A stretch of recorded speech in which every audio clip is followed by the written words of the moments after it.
Hey, tonight's going to be cold. Colder than you think.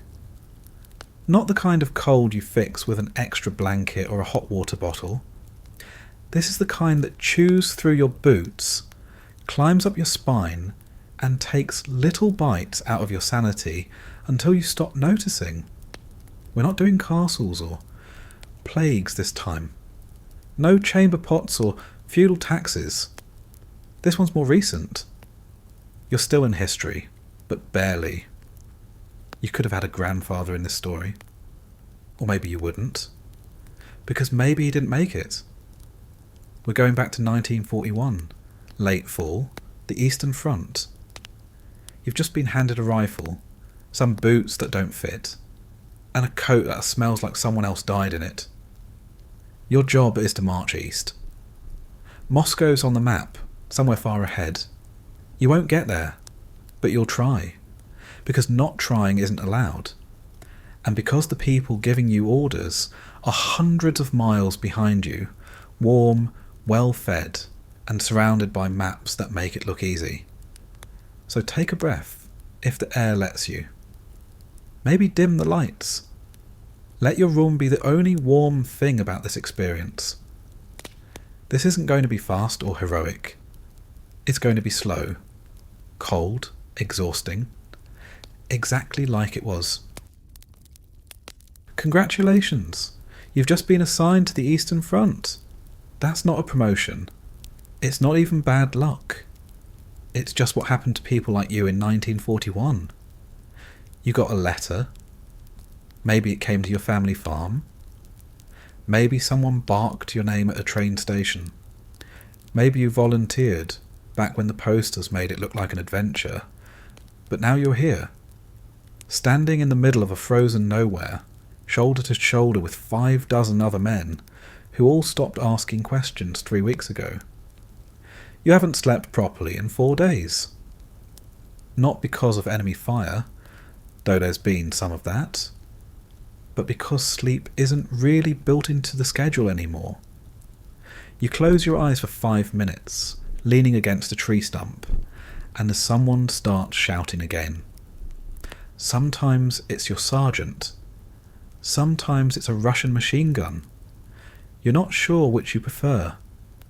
Your uniform is already starting to betray you. The coat's heavy, but not in a helpful way. It absorbs the cold instead of fighting it. Same with the boots. You've stuffed them with rags and newspaper, but your toes are still numb, and you're not entirely sure they are all still attached. There's no time to check. You're standing in line, waiting for food that isn't coming, beside a truck that doesn't run, in a country you were told would be conquered in 6 weeks. That was 3 months ago. There's a layer of ice on everything. Your rifle, your eyebrows, the inside of your throat, even your canteen, which froze solid somewhere back near Smolensk. Water is now a luxury. You chew snow when you can, not for hydration, just to feel something, but not too much. That trick where your tongue sticks to cold metal happens to the roof of your mouth now. You learn fast. The man next to you is coughing again. He hasn't stopped for 2 days. You stopped asking if he's all right after the first night. He's not. None of you are. But the medics are gone, if they were ever here. The field hospital was overrun, or moved or frozen in place. Hard to say. Your platoon has been cut down by half since you crossed into Soviet territory. Some died from bullets, some from frost. One guy wandered off into the woods during a whiteout and never came back. Another just sat down and didn't get back up. You stepped over him the next morning like a sack of firewood. Your rations are down to whatever's in your coat pocket. A few dry biscuits, half a sausage you're pretending to forget about. You ration it more out of instinct than strategy. Nobody told you when the next supply drop is. The trucks haven't come in days. Fuel's being saved for the tanks, and the tanks haven't moved since the last snowstorm buried them to the turret. The mechanics tried to dig them out with helmets in their hands until the captain told them to stop wasting energy. You haven't seen a town in over a week. Just ruins. Burned out shells of villages, the kind with broken windows, abandoned carts, and maybe a dog if you're lucky. The locals are gone. Evacuated, executed, or hiding in cellars you're not allowed to open. You've walked through forests, littered with scorched trees and broken wagons. The snow hides some of it. Blood, mostly, but not all. Someone found a horse frozen upright last night, just standing there in the clearing, eyes wide open, like it was still waiting for orders. You keep marching, not because you believe in anything anymore, but because no one's told you to stop. Orders still come down, just slower now. Radios are unreliable, so messages get passed man to man. Half of them make no sense. The other half don't apply anymore. Yesterday, you were told to dig a new trench line. So you did. 6 hours later, you were told to abandon it and move north. You spent the night sleeping in a shallow ditch with one boot off, and your hands under your armpits trying to keep your fingers alive. There's no campfire. Smoke draws artillery. You learn that the first night.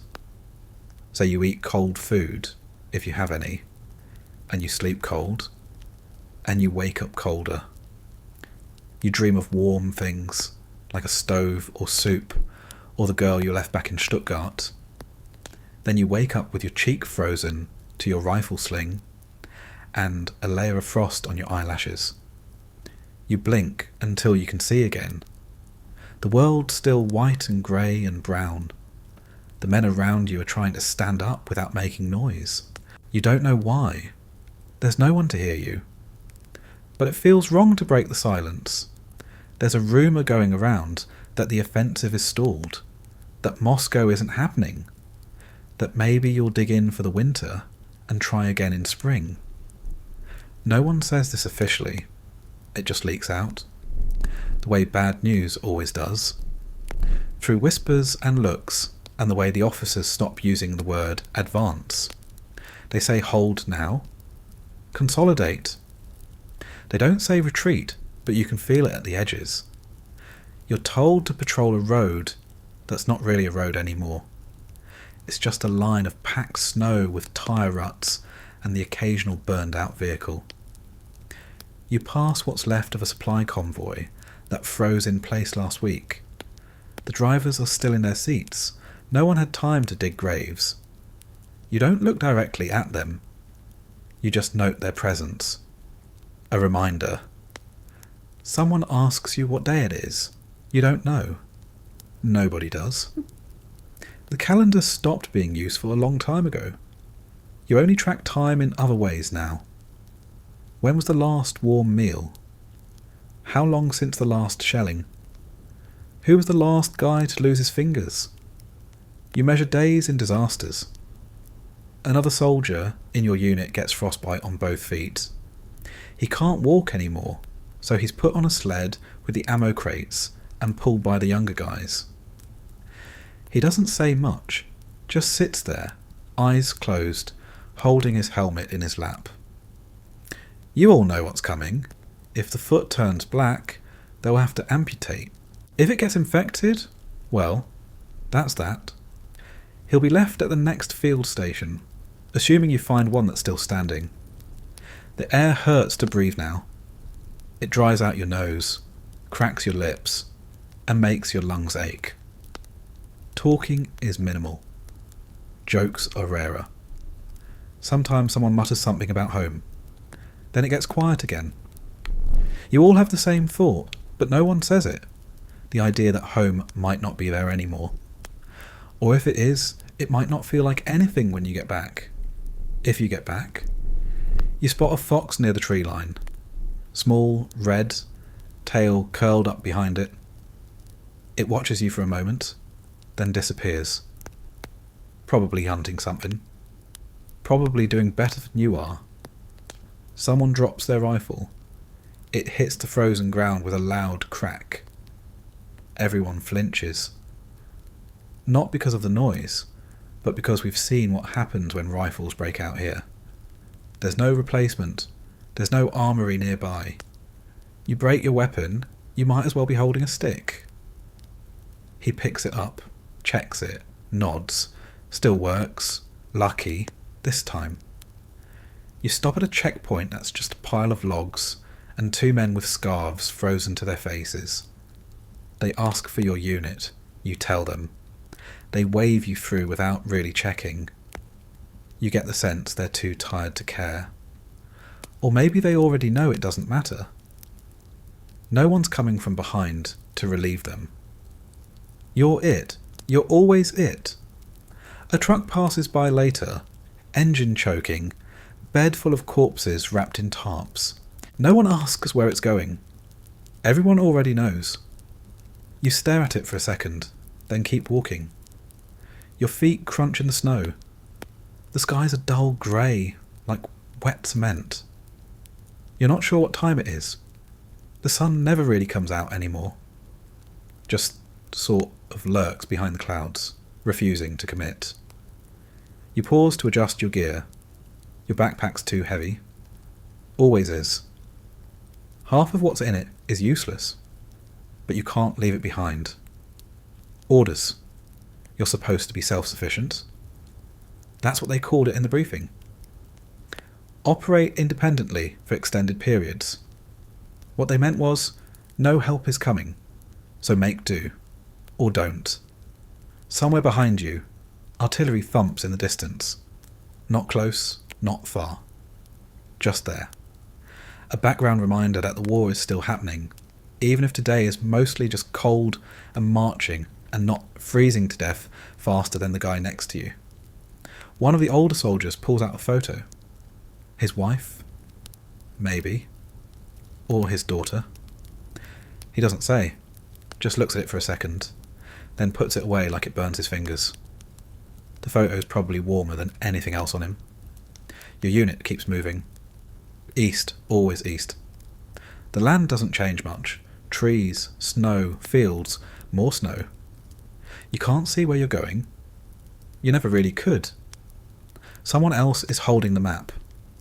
You just follow the boots ahead of you, one step at a time. Your rifle's getting heavier. Your breath fogs the air. No one's talking anymore. And the march continues. The coat they gave you was supposed to be warm. That's what they told you anyway. Issued straight from depot. Heavy wool. Standard regulation field grey. It came with 2 buttons already missing and a smell like old grease and wet dog. You didn't get to choose the size. You just held out your arms and someone threw it at you. Fit was optional. Warmth even more so. The thing is, wool's only useful when it's dry. You found that out on day 2, when you fell into a ditch half filled with slush and animal bones. The water soaked through instantly. After that, it never quite dried again. Every morning it's still damp. Not soaking, not dripping. Just a steady, bone-deep cold that hugs your chest like a vice and never lets go. You sleep in it, sweat in it, bleed into it. There's no spare, no laundry, no time. The coat's become part of you now. It smells like your breath, your fear, and your half-digested rations. When you take it off, which isn't often, you get a cold shock. Not from the air, but from the sense of exposure, like peeling off a layer of skin. So you keep it on, always. Your uniform is technically complete. Tunic, trousers, cap, boots. That's what the manual says. In reality, half your unit is already improvising. Scarves cut from old blankets, socks layered with newspaper. Some guys have added string around their boots, trying to keep the soles from flapping open. One guy stitched fur onto the inside of his helmet using a needle and dental floss. It didn't help. The fur got lice. The helmet froze. The cap you were issued doesn't cover your ears. Not really. It flaps a bit, and if you tie it tight, it'll stay on in the wind. But your ears still burn, then go numb, then start to tingle in that special way that means you should worry. One soldier tried wrapping his head in extra gauze from the first aid kit. It made him look like a mummy, but he stopped getting frostbite until he ran out of gauze. Now his ears are black on the edges, like burned toast. No one mentions it. We all just keep looking forward. The trousers are stiff. Not because they're reinforced, but because they're filthy and half frozen. You can't bend your knees properly in the morning. You have to do this awkward shuffle, like an old man or a wind-up toy. They ride too high in the back and sag in the front. Belts too loose. If you tighten it, it digs into your ribs. If you loosen it, you're constantly hitching them up with one hand while trying not to drop your rifle. Underwear is theoretical. Most of the guys stopped bothering.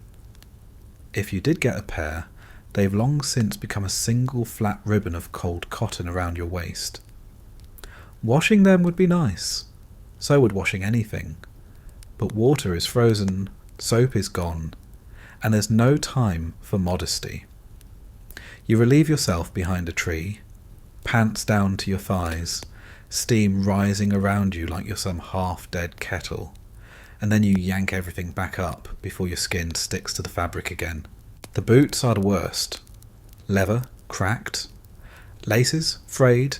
You stuffed them with rags weeks ago, but now the rags are soaked with melted snow, urine, or both. The soles are worn flat, like wet cardboard. They offer no grip on ice. You've fallen 3 times today already. Once while carrying ammo. Once into a tree. Once while simply standing still. The cold climbs up through your socks, settles into your ankles, and builds a little camp there. You can feel it setting up long-term residence. Your toes are ghostly now. You wiggle them sometimes, just to confirm they still exist. The guy next to you doesn't bother anymore. His nails turned purple last week. Now he walks like he's made of glass. You used to think layers would help. More sweaters, thicker socks, extra gloves. But everything just ends up wet and heavy. And when it freezes, you're basically wearing armour made of ice. That one time you found a wool scarf in a burnt-out farmhouse, you thought it was a win. You tied it tight, wrapped it twice, felt warmer instantly. 2 hours later your breath had frozen it solid. You couldn't turn your head. You had to cut it off with a knife. Gloves? If you still have them, good for you. Most guys don't. You try using socks as mittens. Doesn't work. Everything you touch sticks. Metal is a punishment. The barrel of your rifle, the bolt, even the mess tin, they all have a way of leaching the heat right out of your hands. One guy brought a pair of work gloves from home, canvas and leather. He was proud of them. Lost one during a firefight. Would have rather lost a finger. The whole uniform creaks when you move. Not like leather, more like stiff paper. You try to keep it loose, but it tightens over time. Grime builds up in the elbows, the knees, the crotch. Eventually it forms its own kind of armour. You don't dare break it. Flex too hard, then you feel the seams groan in protest. You've already sewn them twice with string from your kit. One more rip and you're back to tying it shut with wire. There's a scent that never leaves. Sweat for sure, but also damp wool, fuel oil, gunpowder, and decay. You get used to it, sort of, until you smell fresh fabric again. Rare, but it happens. And then you remember what clean is supposed to feel like. is like being haunted by the memory of a bath. You can't take it off. Not fully. Not without risking hypothermia or humiliation. The few times you've tried to undress, maybe to change your shirt or wring out your socks, it turns into an operation. Every layer peels away like bark. Your skin comes with it, in places. You find new blisters, fresh rashes, red, cracked welts where the fabric has rubbed too long. No salve for it. Just rub some snow on and hope it numbs. The officers wear better coats. Sometimes you see one walk by in a greatcoat with real buttons and thick gloves. Doesn't mean they're warm either. Just slower to freeze, but it still stings. Knowing there's better out there. Knowing it's still not enough. No one expects to get resupplied with winter gear. It was supposed to be a short campaign. Fast, efficient, blitzkrieg, Moscow by Christmas. So you were issued for fall and sent to freeze in December. Logistics are a joke. The trucks are stuck. The rail lines are blown. The boots are back in Germany. You're here. You remember being told how well the Wehrmacht was equipped. How modern. How prepared. That was before the mud swallowed the convoys and the snow covered the tracks. Now you watch men tying scarves made from curtains, wearing hats cut from burlap sacks. One guy lined his jacket with newspaper. Another tried stuffing straw into his boots. It worked for half a day, until it started rotting. The lice are thriving. They live in the seams. They feed on the warmth, such as it is. You scratch constantly. Your collar, your wrists, your waist. The little bastards are hard to catch, harder to kill. The whole unit is crawling with them. You stop complaining. So does everyone else. The itching just becomes part of the background noise, like the wind or the rumble of distant artillery. You catch yourself fantasizing about clean clothes, a dry shirt, cotton underwear, maybe socks that don't smell like trench foot. It's not even luxury you miss. It's neutrality. A body that doesn't fight you at every joint. Fabric that doesn't stick, chafe, or scream when you move. The coat keeps you alive, probably, but just barely. It's a shroud with sleeves, a cocoon for slow freezing, a wool coffin, and it's the only thing keeping the snow from finding your skin. Still, you put it back on every morning, because there's no alternative, and the cold isn't going anywhere. Breakfast is less of a meal and more of a reminder, mostly that you're still alive, and that staying that way comes with penalties. You wake up hungry, not the kind that growls or complains. That was weeks ago. Now it's just a low, dull hollowness, a space inside your ribs that nothing seems to fill, not even the bread. If you're lucky, there's bread. Sometimes it comes in chunks, dense, grey and hard around the edges. You don't slice it so much as chip at it. It's stale, always. Sometimes mouldy. You break off the green bits if they're thick enough to grab. If not, you chew through it and tell yourself penicillin is probably a thing now. Maybe. The crust flakes like concrete. The inside tastes like damp sawdust. No butter, no jam, just flour, water, and whatever bugs were too small to notice during baking. You hold it in a rag, or bare hands if the cloth's already frozen stiff. It's easier than nothing. That's the bar now. Easier than nothing. Some days there's a smear of something on it. Maybe lard. Maybe a spread that's supposed to be meat. It's grey too. You try not to ask. There's no table, no chairs. You eat standing up or crouched on your heels, elbow on your knee, body curled like you're guarding it from the wind. Everyone else does the same. No one talks. Mouths are busy chewing or too cold to open. Frost sticks to your stubble. Your lips crack if you move them too much, so you don't. The cigarette comes next.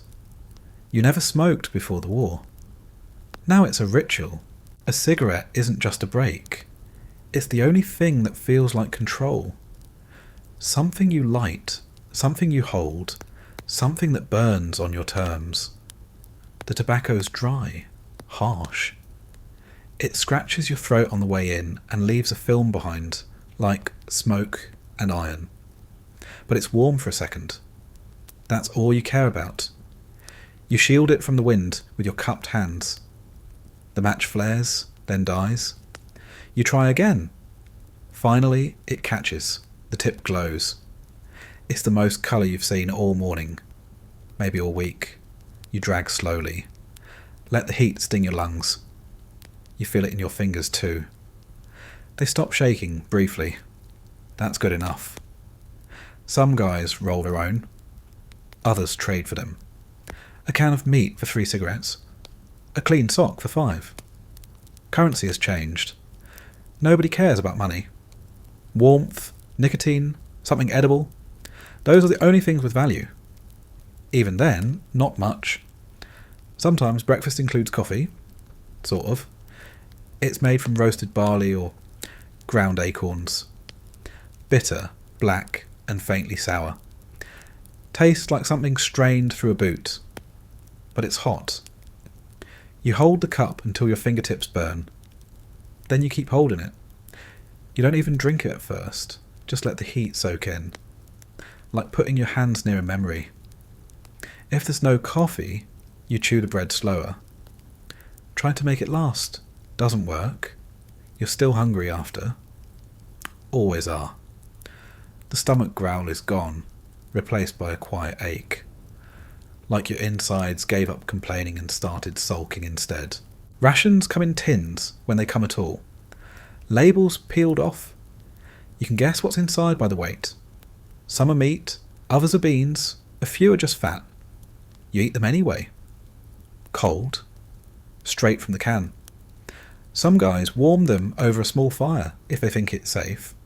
Most don't risk it. Fire draws attention. The kind with bullets attached. One guy in your unit eats slowly, meticulously. Breaks his bread into even pieces. Lays them out in the snow like he's building something. Another smears his crumbs on the back of his hand and licks them off. Everyone's got their thing. No one judges anymore. You've seen men scrape the inside of empty tins with their fingernails, looking for one more bite, one more molecule of fat. Someone tried boiling leather once. A glove. It stank. Didn't help. Made him sick. He still did it again 2 nights later. Hunger doesn't leave you. It just changes shape. You think about food constantly. Not real food, not feasts. Just a hot potato, an egg, a slice of bread that bends instead of cracking. Even a carrot, raw and muddy. Something with colour. Something that smells like earth, not tin. You remember your mother's kitchen? Barely. Not the meals. Just the sound of pans. The way steam looked in sunlight. The way the floor creaked when you walked in. You hold that image while you chew your last bite. Let it sit with you like something soft. Then it fades. The officer walks by, nods, says nothing. He's chewing too. Everyone eats the same here. Almost. Rank gets you dry socks, better boots, maybe a full cigarette instead of a shared one. But breakfast still tastes like dirt and defeat, even if you eat it from a tin cup instead of your hand.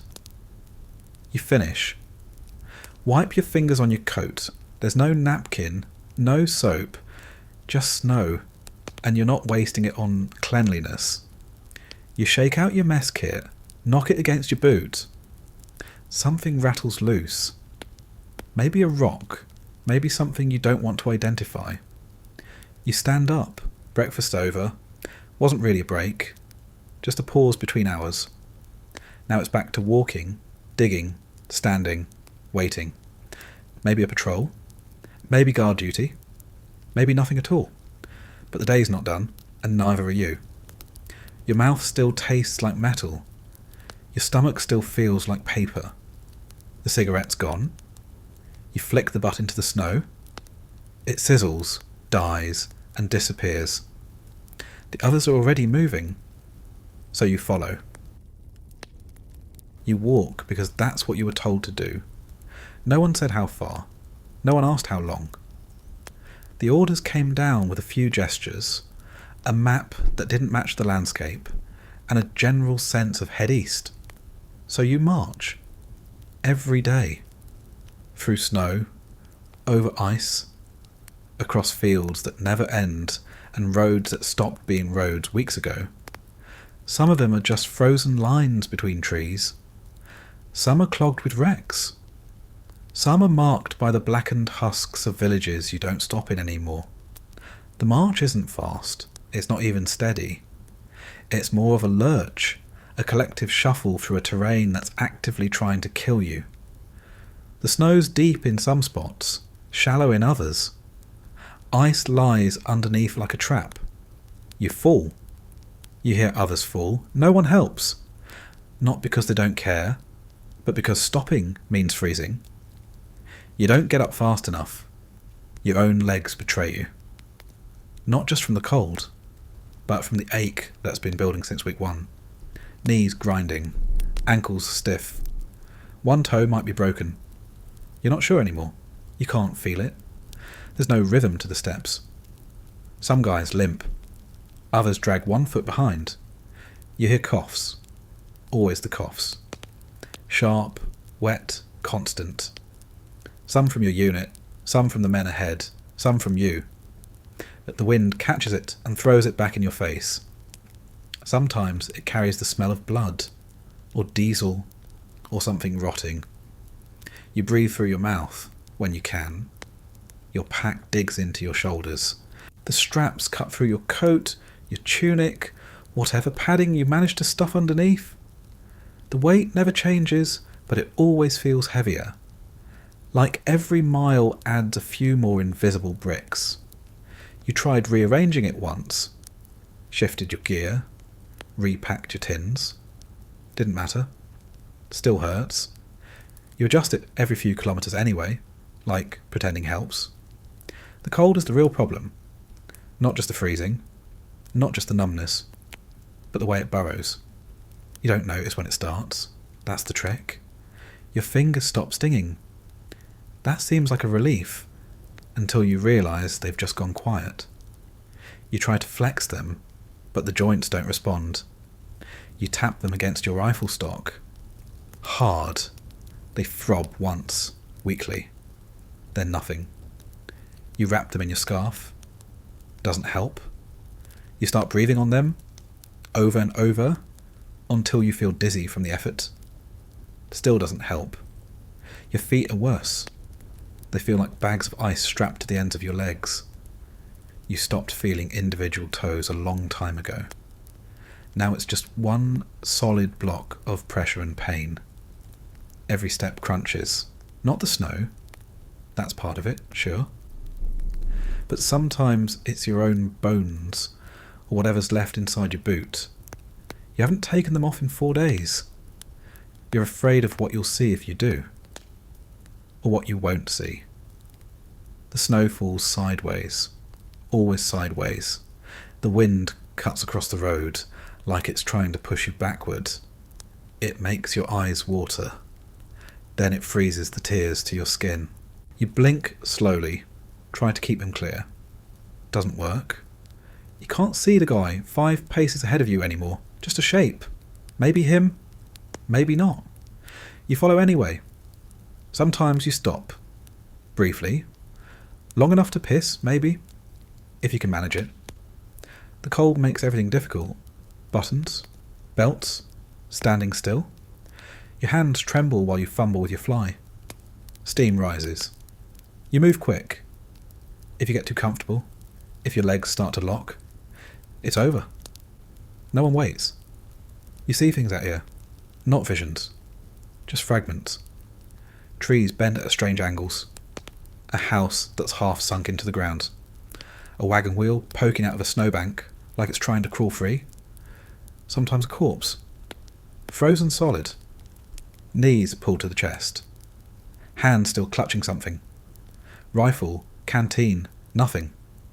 Doesn't matter. You don't stop. No one does. The silence is broken only by movement. Snow under boots, coughs. The occasional grunt of someone tripping, catching themselves or not. Sometimes a vehicle rumbles past. A half-track? A truck that looks like it's barely hanging on. The men inside stare out like ghosts. Their breath fogs the glass. You watch them pass. They don't wave. You don't either. The road curves, barely. You turn with it. Not because you're told, because the man in front of you turned. That's how it works now. You follow whoever's still standing. Doesn't matter if they know where they're going, just that they're moving. You'll worry about direction later. Maybe.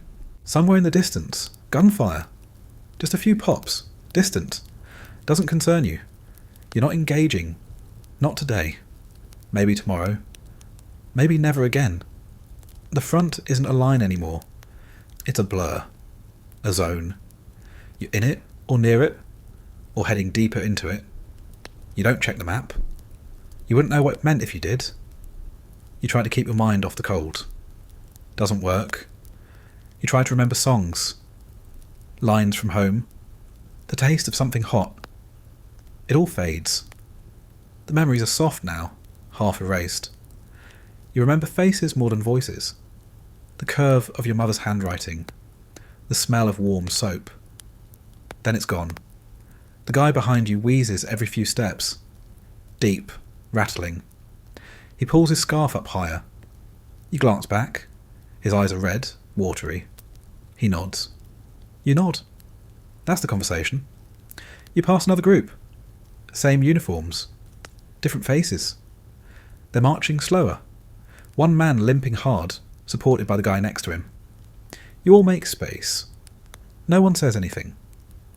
You don't ask where they came from. You don't ask what happened. If they're headed the other way, you don't ask that either. Sometimes the sky lightens. Just a little.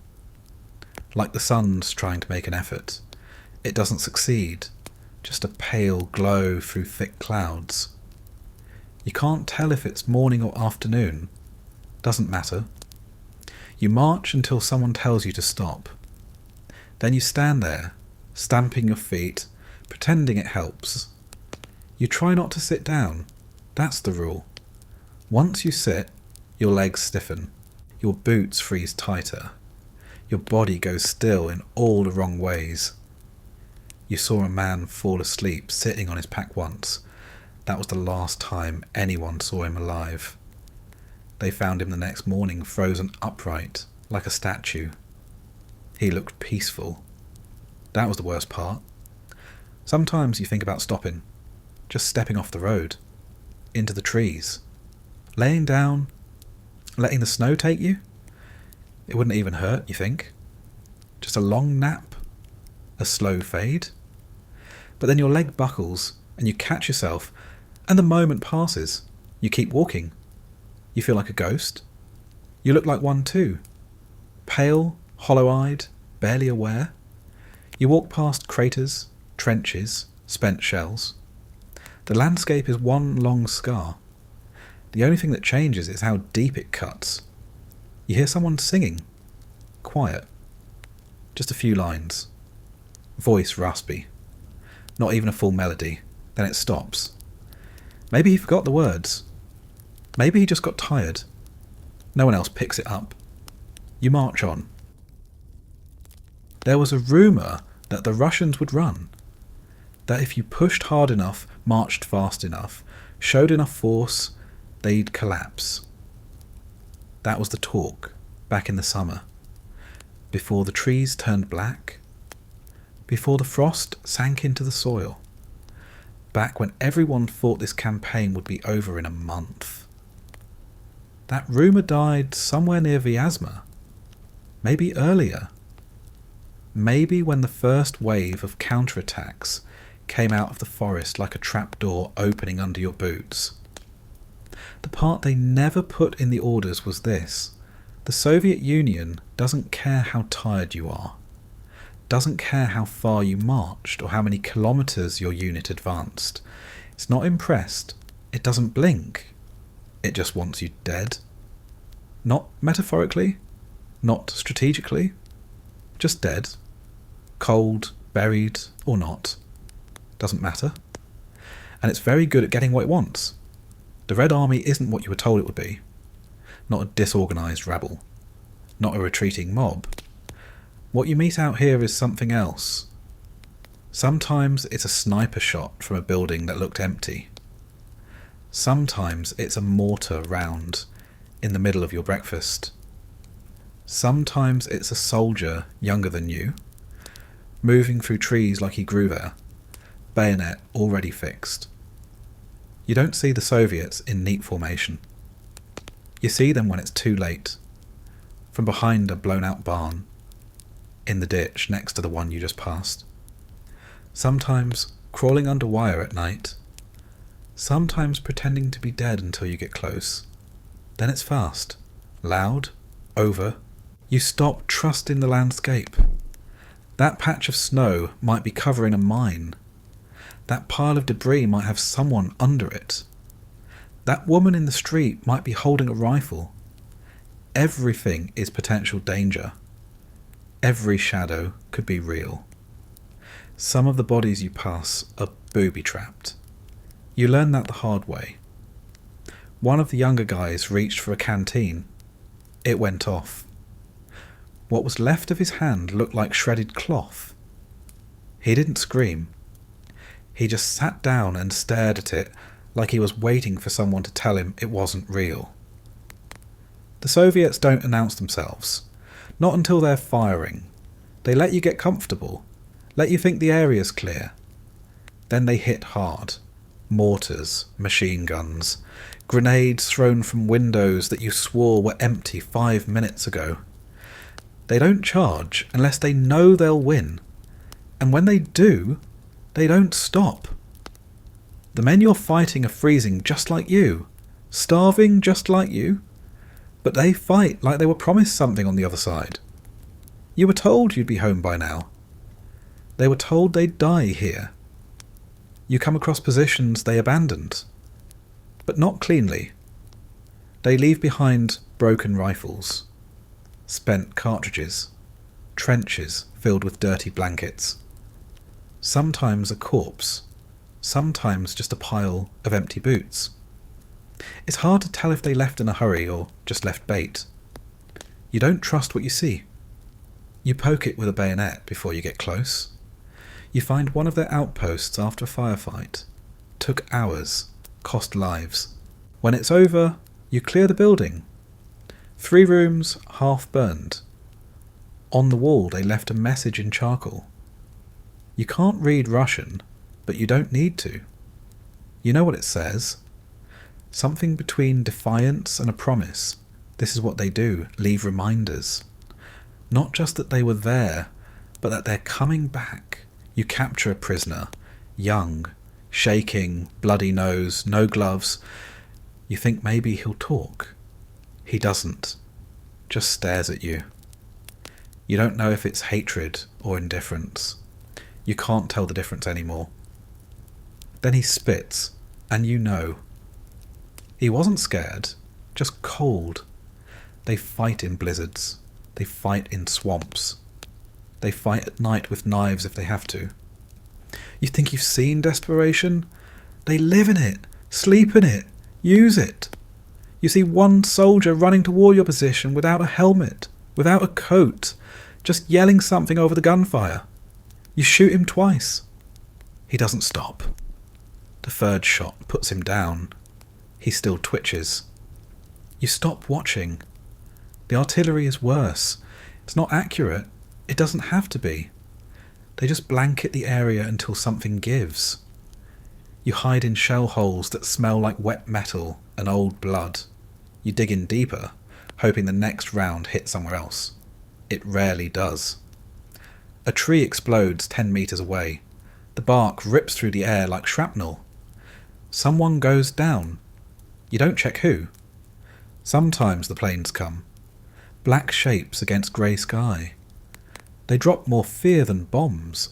The noise alone turns your muscles to rubber. One pass, maybe two. Then they vanish. You think maybe they missed.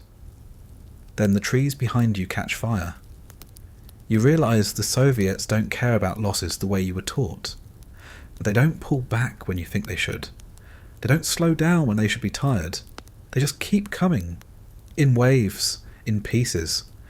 Sometimes crawling. Sometimes not even armed. One soldier had a shovel. Not as a tool. As a weapon. The ground is littered with the proof. You step over Soviet corpses that froze mid-run. Eyes still open. Hands clutching rifles they probably fired until the last second. You see one with his hands wrapped around a German soldier's throat. Both of them dead, neither of them letting go. They blend into the terrain better than you ever will. Their uniforms are simpler, dirtier, more practical.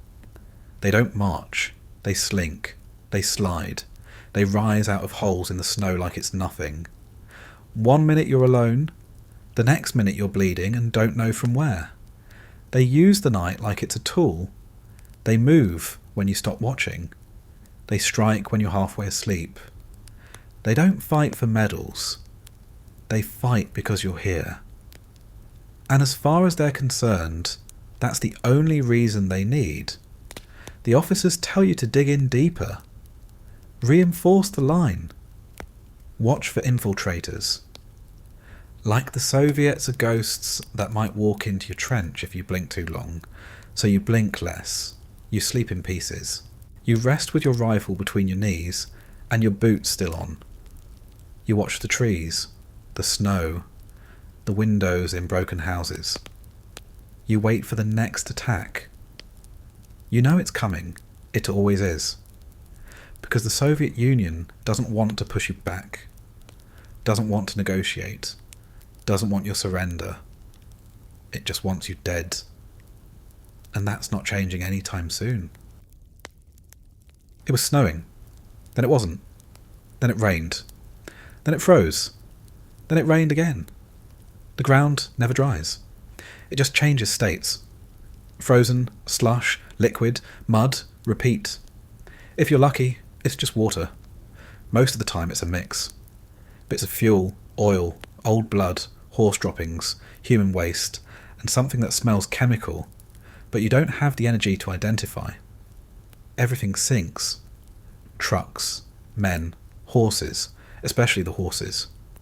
They don't even fight it after a while. You see one collapse near a tree line, front knees folding, eyes wide. Doesn't make a sound. The supply officer shoots it in the head before anyone can get attached. No one flinches. You just take the harness off and move on. Meat's not even worth it. Not anymore. The tanks are worse. Not in theory. On paper, they're what's supposed to keep the advance moving. Big, loud, unstoppable. But that's the thing about paper. It doesn't sink. Out here the Panzer sits like a stranded whale, half submerged in black sludge, tracks spinning uselessly, engine groaning, coughing, quitting. The crew's already outside with shovels. They've been digging for hours. Their gloves are gone. Their faces are the colour of raw meat.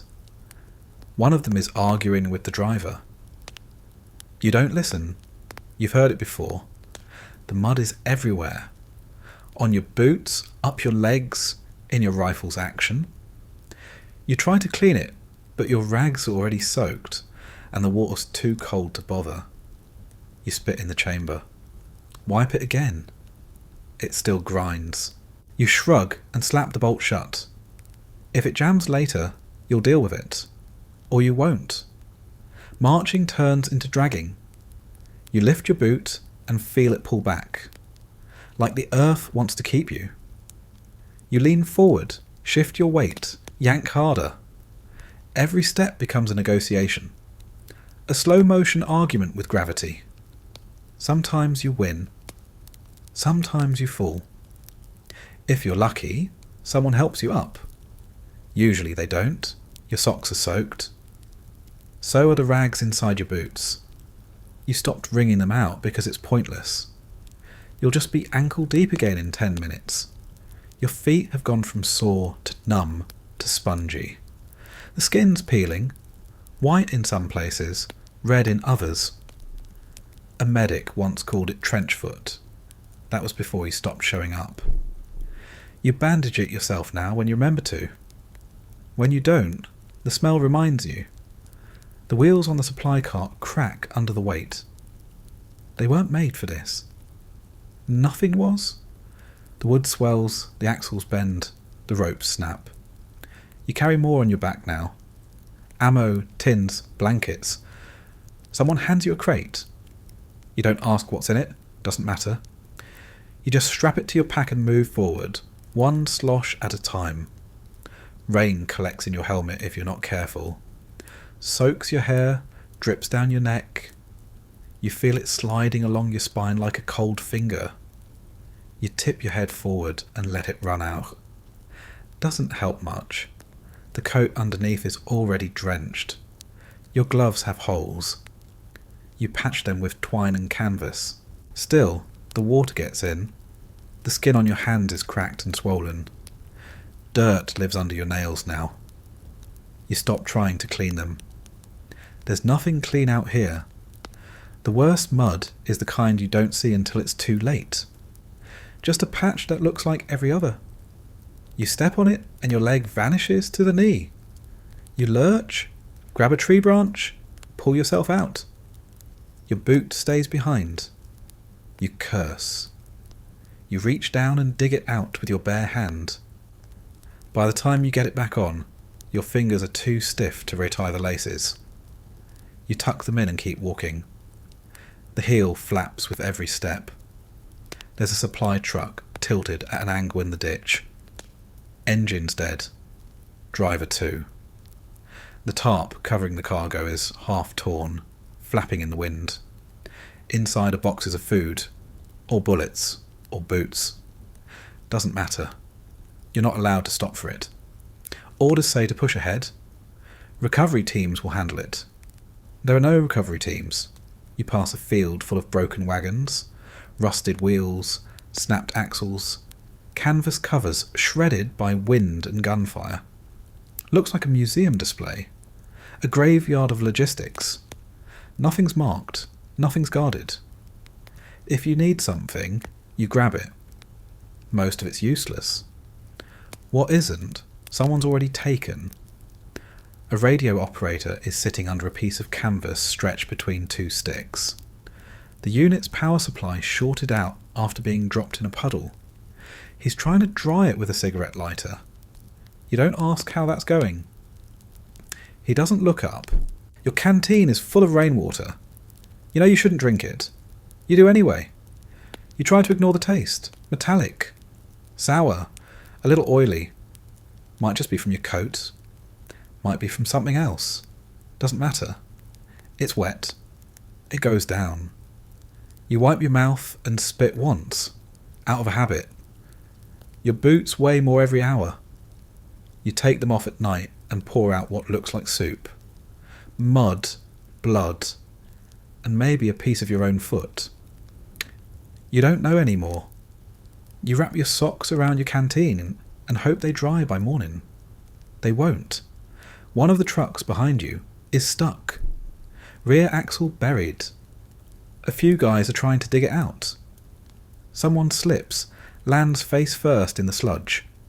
They laugh. Not because it's funny, but because it's either that or start crying.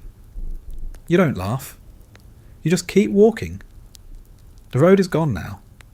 Just tyre tracks and churned earth. No markers, no signs. You follow the trail of wreckage. That's how you know you're still on course. Bits of metal, smashed crates, broken helmets.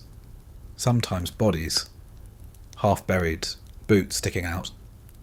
Dogs won't even come near them anymore. You see a tank on fire once. Not during battle. Just broke down, caught a spark, ignited the fuel line. No one was inside. Or maybe they were.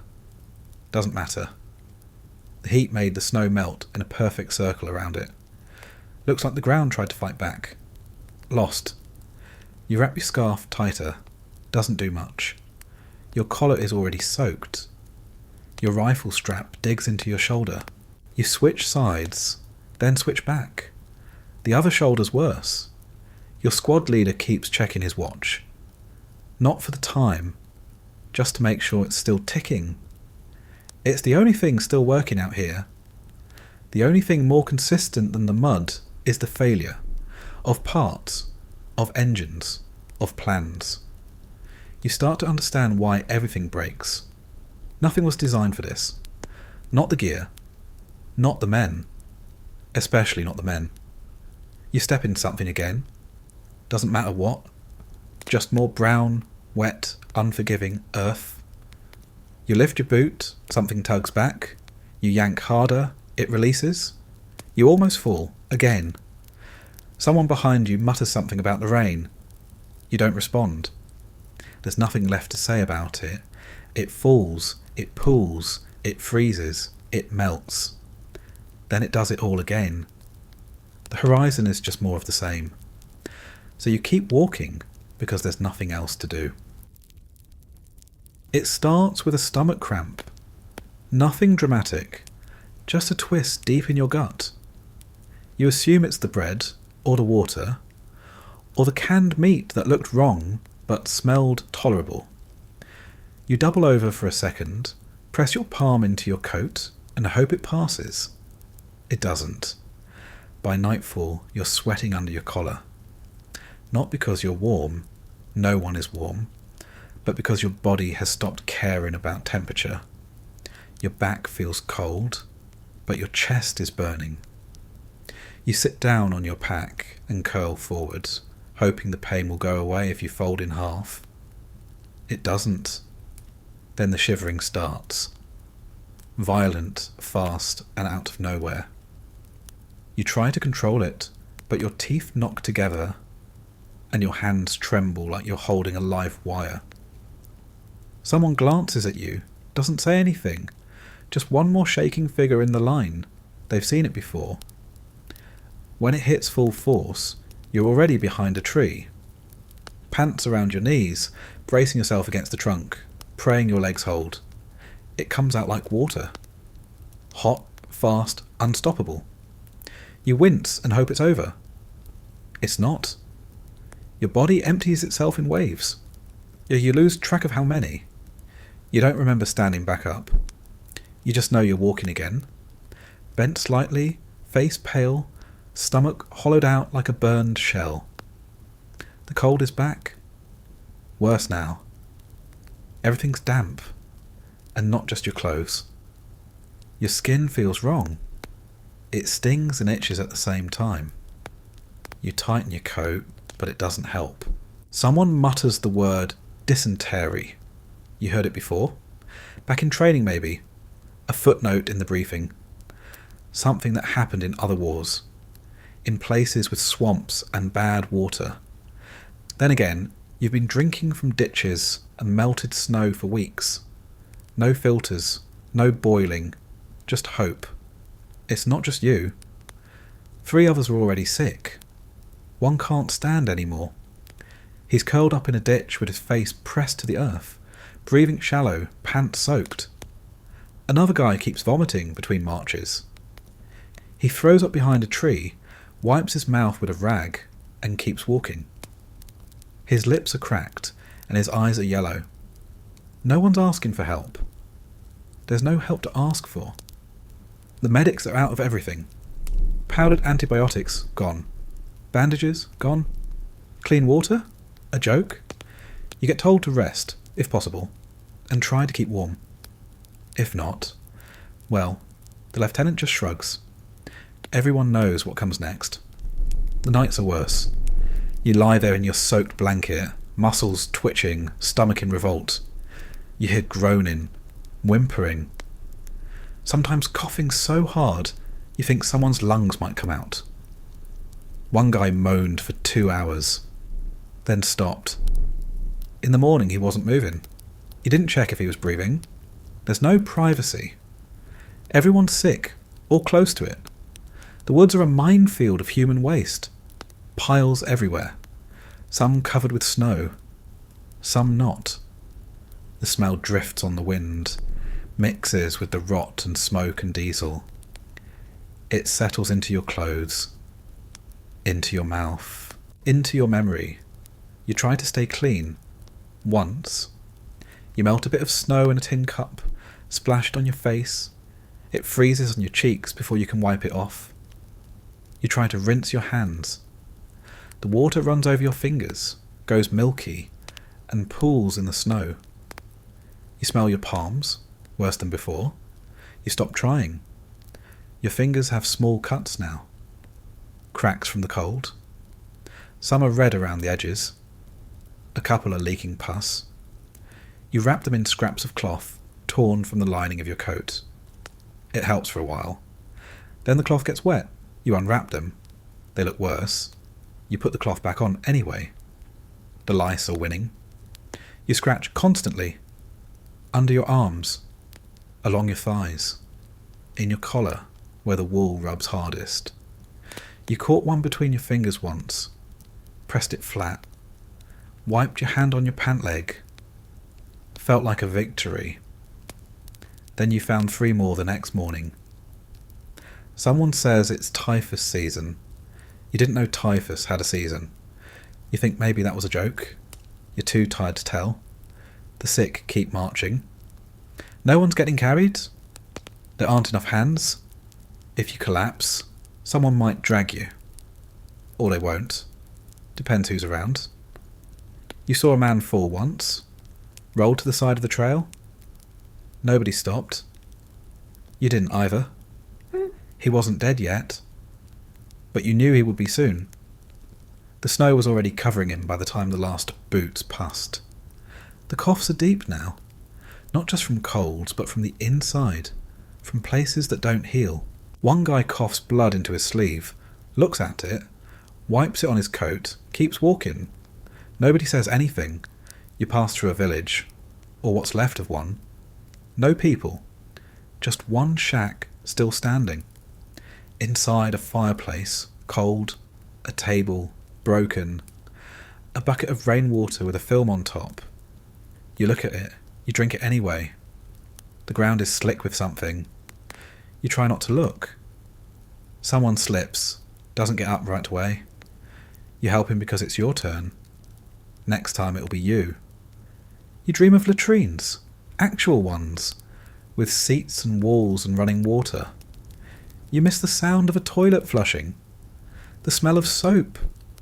You trade your rifle for 5 minutes with a sink and a towel. You trade it again for a working stomach.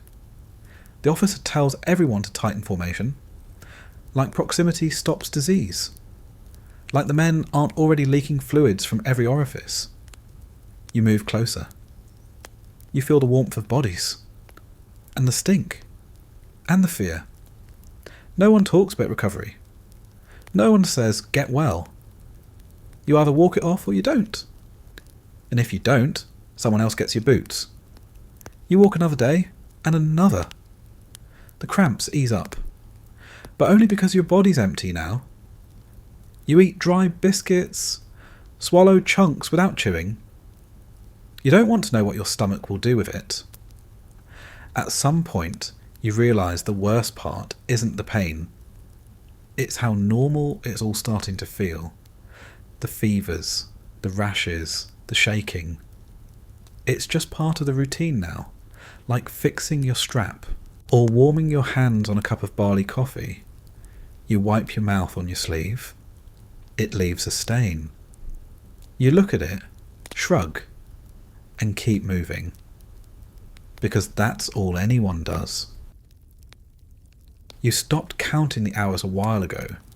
Maybe days, maybe longer. At some point, the concept of time thinned out into something useless. You rest when they let you. You wake when they shout. And somewhere in between those two, you remember sleep used to be something else. At first, you miss it. Then you forget what it felt like. Now you just shut your eyes when you can, and hope your brain doesn't do anything creative. Sleep is rationed. Just like food, water, cigarettes, and compassion. It comes in fragments, never on schedule. 5 minutes leaning against a fence post. 7 curled behind a crate. Once. Half an hour in a drainage ditch, boots still on, one hand frozen to your rifle. You woke up shaking so hard, your teeth bit into your tongue. You didn't notice until the blood dried. The ground is never soft. Dirt is frozen. Mud is wet. Concrete, when you find it, is coated in soot and broken glass. You tried using your pack as a pillow once. That lasted all of 10 seconds. It's full of gear, sharp corners, and half a tin of broken biscuits. So now you just lie flat, arms crossed, eyes closed, coat pulled over your face. Sometimes it works. Sometimes it doesn't. There's always noise, engines backfiring, men coughing, dogs barking in the distance. Shells, if you're close enough to the line. Or voices. Quiet ones. Half arguments, half prayers. Someone muttering numbers in their sleep. Another guy whimpering like a child. Nobody calls them out. You've done it too. Dreams come back in pieces. Not the whole kind. Not narratives. Just bits. A hallway, a plate of food. Your mother's voice once. Not the words. Just the rhythm. You tried to remember what she said. Then your eyes opened and the frost on your blanket cracked like paper. It was morning again. Or at least not dark. When you do sleep, it doesn't help. You wake up heavier. Fogged. You forget what day it is, what place, which direction you're marching. For a second, you think you're somewhere else. Then you recognise the coat, the boots, the smell. It hits all at once, and you feel worse than before you closed your eyes. You try standing while sleeping. Doesn't work. You sway. You fall. You nearly lose your helmet in a ditch. From then on, you force yourself to move every 10 minutes. Just a few steps. Just enough to stay awake. Your brain starts playing tricks. You see shapes in the trees. Think you hear voices whispering in a language you almost understand. Sometimes your own name. You whip your head around, and there's nothing. Just snow, wind, and that same broken down cart nobody's touched in a week. Someone tells you that sleep deprivation was used in prisons. Used to break people. You're not surprised. You feel broken, not shattered, just used up. Dull-edged. Like a blade that's cut too much wire and can't go back to paper. You snap at people now. Not loud, just short. A grunt, a glare, you can't help it. Everyone's doing the same. Even the quiet ones are meaner, like their words are made of sandpaper. The officer tells you to stay alert, watch the perimeter, stay sharp. You nod. You say yes, sir. Then you blink too long and miss half a sentence. You forget what he was talking about. You smile like you understood. He moves on. So do you. You start sitting with your back against trees. Not because it's comfortable, nothing is, but because when you drift off, your body stays upright. Less chance of collapsing forward into a snowdrift and suffocating. You watch the guy next to you sleep with his eyes half open, his mouth's hanging slack. He twitches every so often. You wonder if that's a dream or a muscle spasm. You don't ask. You just hope he doesn't scream. You find yourself envying the wounded. Not for the pain, for the bed, the warmth, the enforced stillness. Like, even the ones in traction seem better off. They're lying down, that's something. You've been awake for long enough. Doesn't matter. The cold burns behind your eyes. Your thoughts feel thick, like trying to move through syrup. You forget simple things. What you were about to say. Why you stood up. Whether you checked your rifle already. You check again, just in case. You used to count the hours. If I can sleep now, I'll get 4 hours, then 3, then maybe 2, then nothing. Now you count steps, fence posts, empty cans along the trail. You start inventing rules. If I see 10 more without blinking, I can sit down. Then you forget what number you were on. You don't remember falling asleep. You just remember waking up cold. Always cold. Or worse, sweating through your layers, then freezing again when the wind cuts through. There's no right temperature, just levels of discomfort. The worst part is when you can't tell if you're awake, when your eyes are open and you're walking but your thoughts are somewhere else entirely. You think you're on a street back home. You hear the sound of bicycles. Then you blink and the man in front of you is coughing blood into the snow, and it's still Russia. A medic gives you some tablets once, something to keep you alert. You chew one dry, tastes like chalk. It works for an hour. Then the crash hits and you feel like you haven't slept in a century. You tell yourself you'll nap when the next break comes. Then the break comes and you're too anxious to sleep. You keep one eye open, just in case. Always just in case. You rub your eyes. The skin flakes off in little patches. You don't care. You dig harder. The itch won't stop. One guy started talking in his sleep. Loud, too loud. Someone slapped him quiet. No one said a word about it the next morning. Sleep isn't rest anymore. It's a risk. A gamble. Close your eyes. And maybe you don't open them again. Not because you're dead. Just because no one bothered to wake you up. Because you weren't moving. Because they thought you were finished. The fire burns low. If there is one. Usually not. You pull your coat tighter, bury your chin, and try again. This time you dream of nothing. And that's the best you felt in weeks. You were told there'd be mail. Every week, maybe 2. Packages, letters, updates from home, carefully written in clean handwriting on paper that didn't smell like fuel and rot. You waited. You kept space in your pack, just in case. Nothing came. They said the supply lines were stretched, that the snow slowed everything down. That mail got rerouted, lost, delayed. That maybe it was stuck somewhere behind the front, in a truck that never arrived, in a postmaster's bag, dropped in a ditch and frozen over. You told yourself it was temporary. That was 3 months ago. The last time anyone in your unit got a letter, it was a birthday card. From a sister, maybe a girlfriend. It was smudged and damp. Half the ink was unreadable. He read it anyway, twice. Then folded it into a square and kept it in his boot. You haven't seen it since. You start to forget you're supposed to be missed. That there's anyone left who remembers where you are. You know, you wrote a letter back. You remember putting it together. Slow, careful, trying to find the right words to explain things without saying anything at all. You never heard if it arrived. You don't know if they're writing and the letters just aren't getting through, or if they stopped trying. If the newsreels back home stopped talking about this side of the war.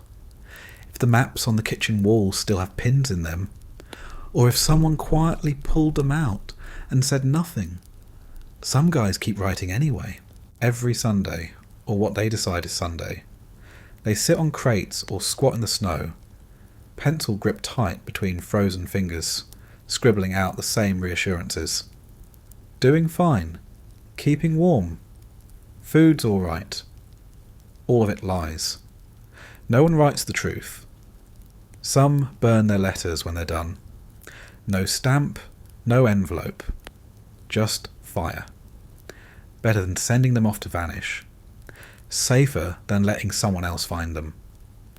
You remember how it felt to read someone's voice? To trace the loop of an E and know exactly who wrote it. Now you'd kill just to see your name spelled correctly again. One guy got a photo. A girl in a dress, standing next to a garden. He stared at it every night like it was a map. 2 weeks later, he died during a patrol. Someone took the photo and pinned it to the inside of the trench wall. The wind carried it away a day later. Nobody chased it. Sometimes, when it's quiet enough, you imagine what they might say. To people back home, your mother, your brother, that neighbour who always waved too long. You picture them around a table. Hot food, a stove burning in the corner, someone pouring tea. They talk about the war, about you. Then someone changes the subject. You wonder if your name's been listed in the papers. Not as dead, just as gone. One more face, one more name with no return address. You envy the officers. They still get mail sometimes. Delivered in stacks, rubber banded together.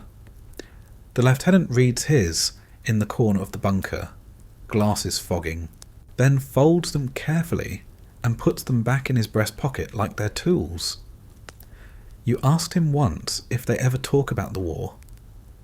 He just looked at you and said, "They ask what I've seen.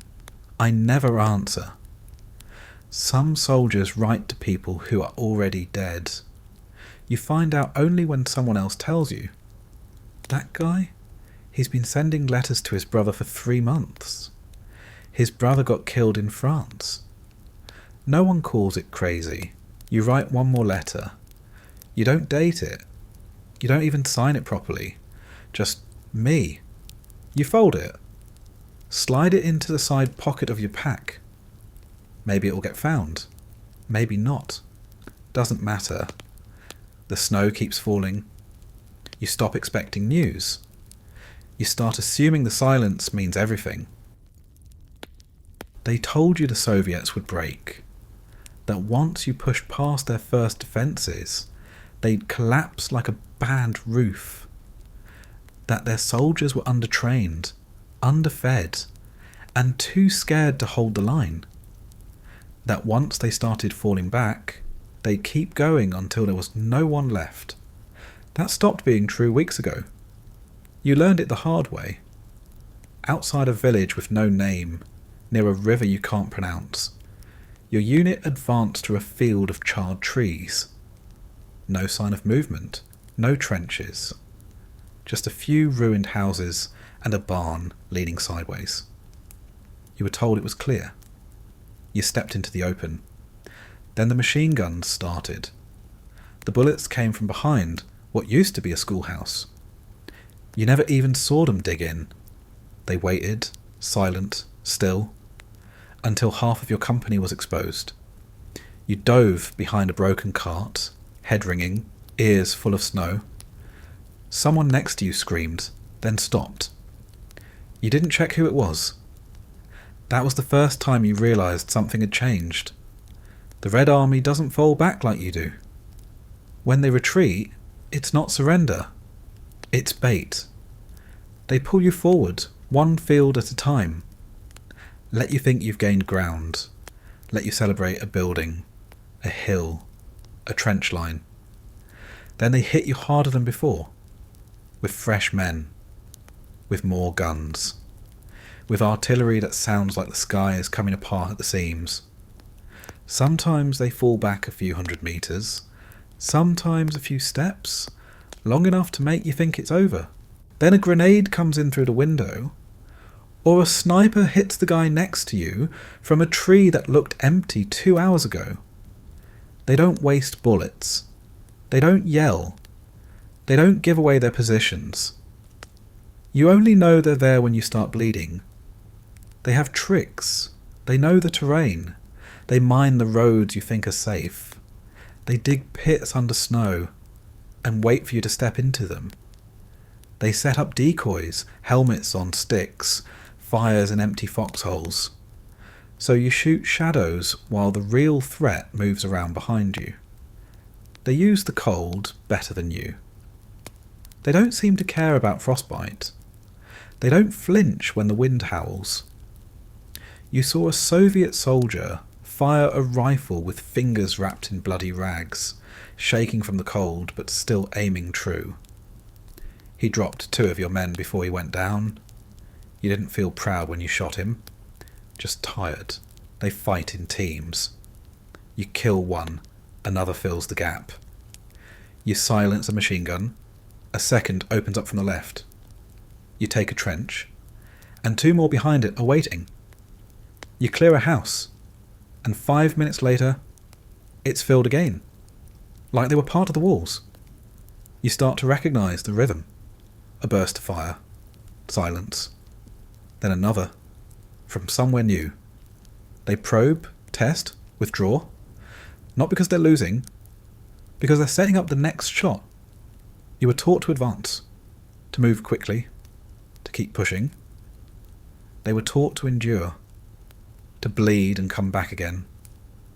If you fall, you're replaced by whoever's left. If they fall, they replace themselves. They don't wear medals. They don't yell slogans. They don't run when the tank comes. They scatter, flank, find a way to drag it into the mud and hit it with a Molotov or a satchel charge. One man alone with a bottle of burning fuel and a dead expression. Sometimes it works, sometimes it doesn't. Either way, they try. You started calling them rats, then ghosts. Now you don't call them anything. You just hope you don't see them first. Because if you see them, it means you're already too close. Sometimes your orders say they've retreated.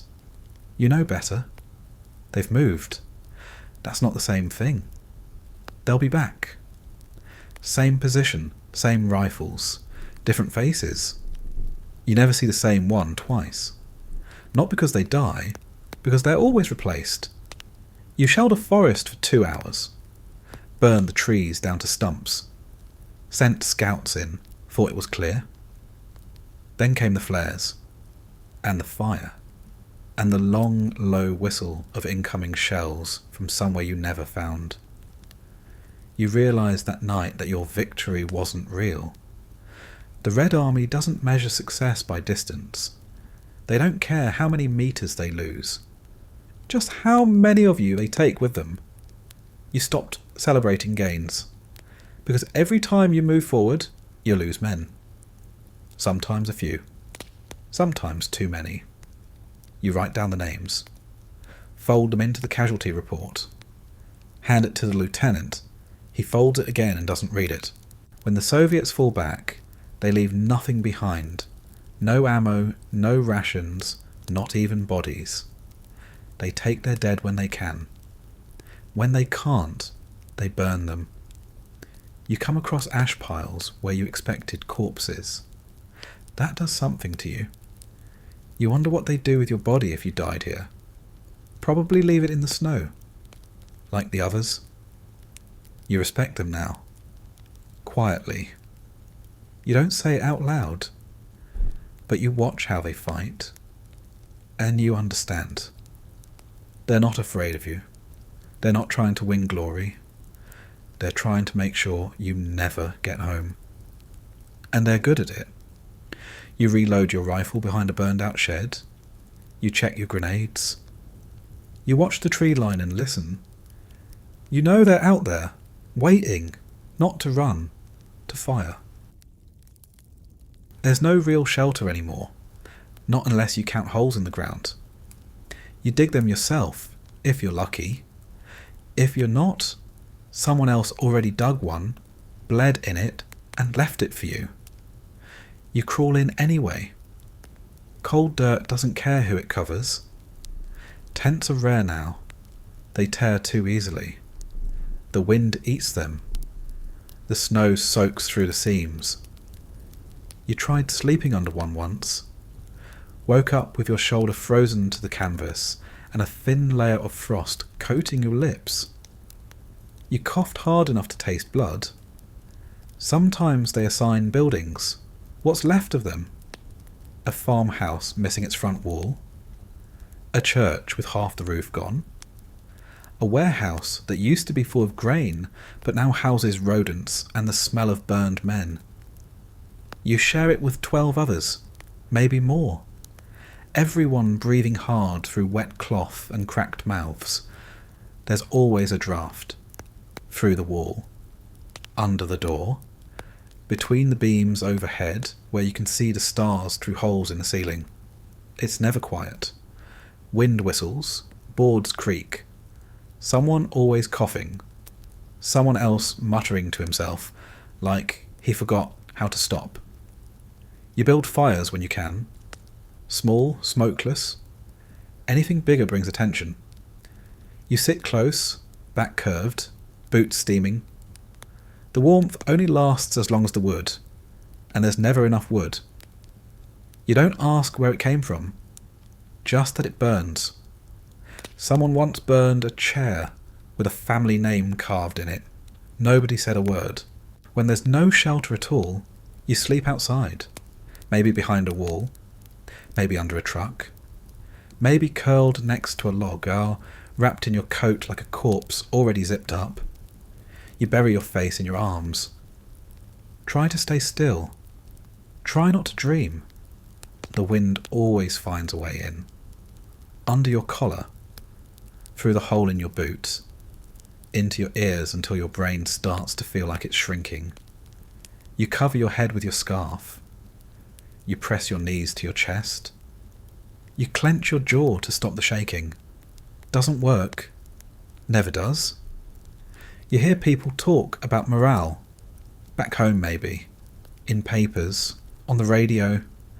They use words like determined and brave and unshakable. They've never watched a grown man weep quietly into his sleeve because his hands are too swollen to load his weapon. There's no morale out here. Not anymore. Just momentum. You go where you're told. You dig when you're told. You shoot when something moves. Not out of loyalty, not out of hatred, just because it's what keeps happening. The officers don't pretend anymore either. Their voices are flat. Their eyes look worse than yours. They give orders because that's their job, not because they think any of it leads anywhere. You hear one say, "Hold this position." No reason, just routine. You stopped singing weeks ago. Used to hum sometimes. Little songs from back home. Now even that feels wrong. Too clean. Too distant. Doesn't match the soundtrack here. Boots on snow, coughs, shovels, the sharp pop of a distant rifle. You see the look in everyone's face now. Hollow, with that soft glaze around the eyes. Not fear. Not even sadness. Just the absence of anything left to burn. Like a lantern with the wick still lit but no oil.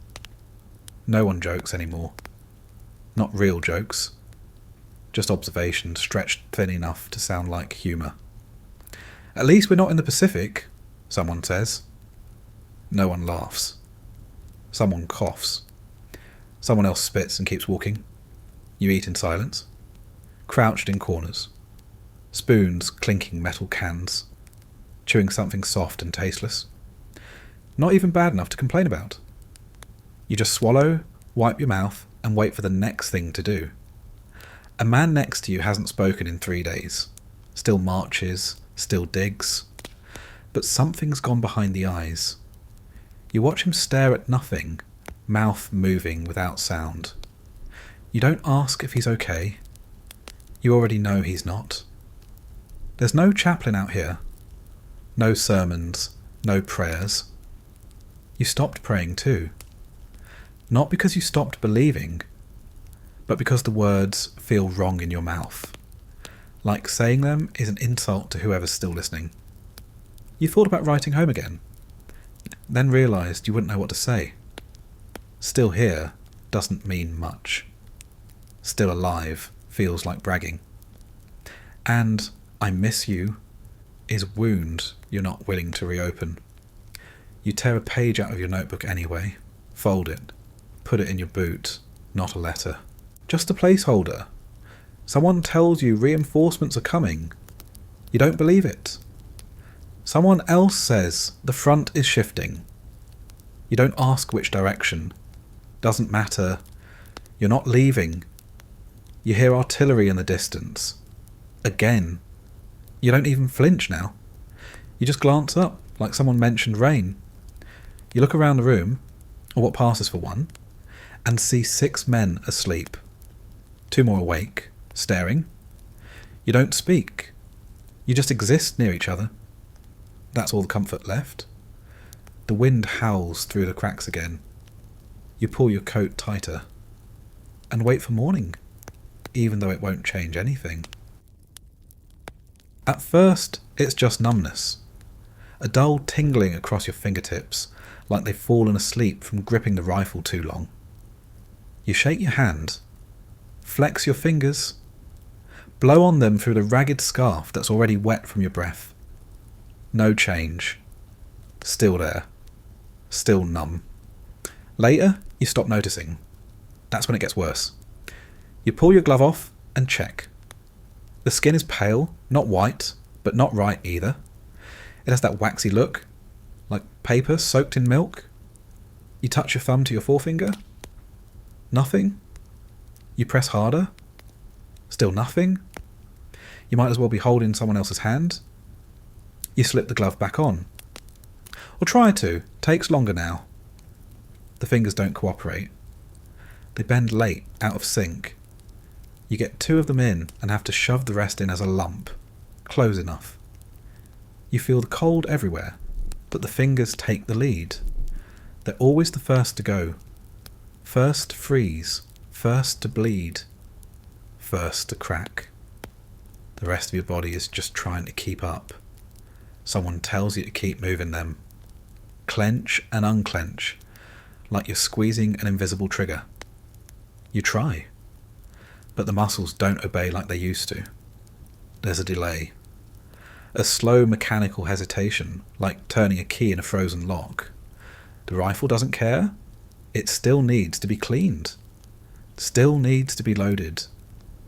You press rounds into the magazine, thumb sliding across cold brass. You fumble the last one. It drops into the snow. You stare at it for too long.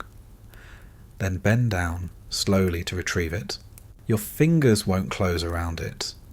You scoop it up like it's fragile, even though you know it's not. One guy taped his fingers together with twine, said it helped keep them warm. Now they're swollen and black at the tips. He hasn't untied them in days. You see him trying to write something with a pencil stub. The letters are crooked and faint. He tears it up afterwards. You see the warning signs now.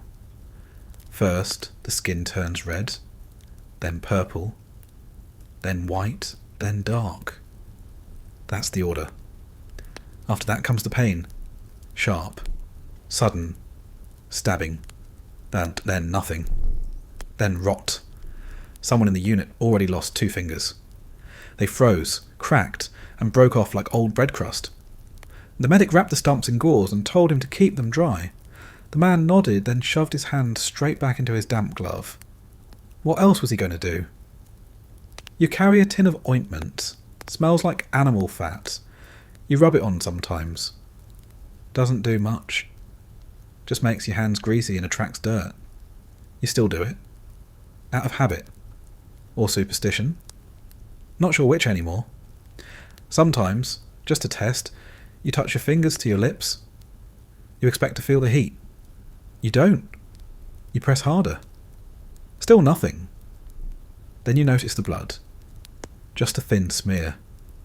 A crack you didn't feel splitting open under the pressure. It doesn't even sting. You stop trying to feel warmth. You just focus on not losing more function. The trigger finger is the one you care about. If that goes, you're no use to anyone. You flex it hourly, just to make sure it still bends. You try to keep your gloves dry. You hang them near the fire when you can. Watch the steam curl off in little wisps, then pull them back on while they're still warm. They freeze stiff 10 minutes later. Doesn't matter. At least they started warm.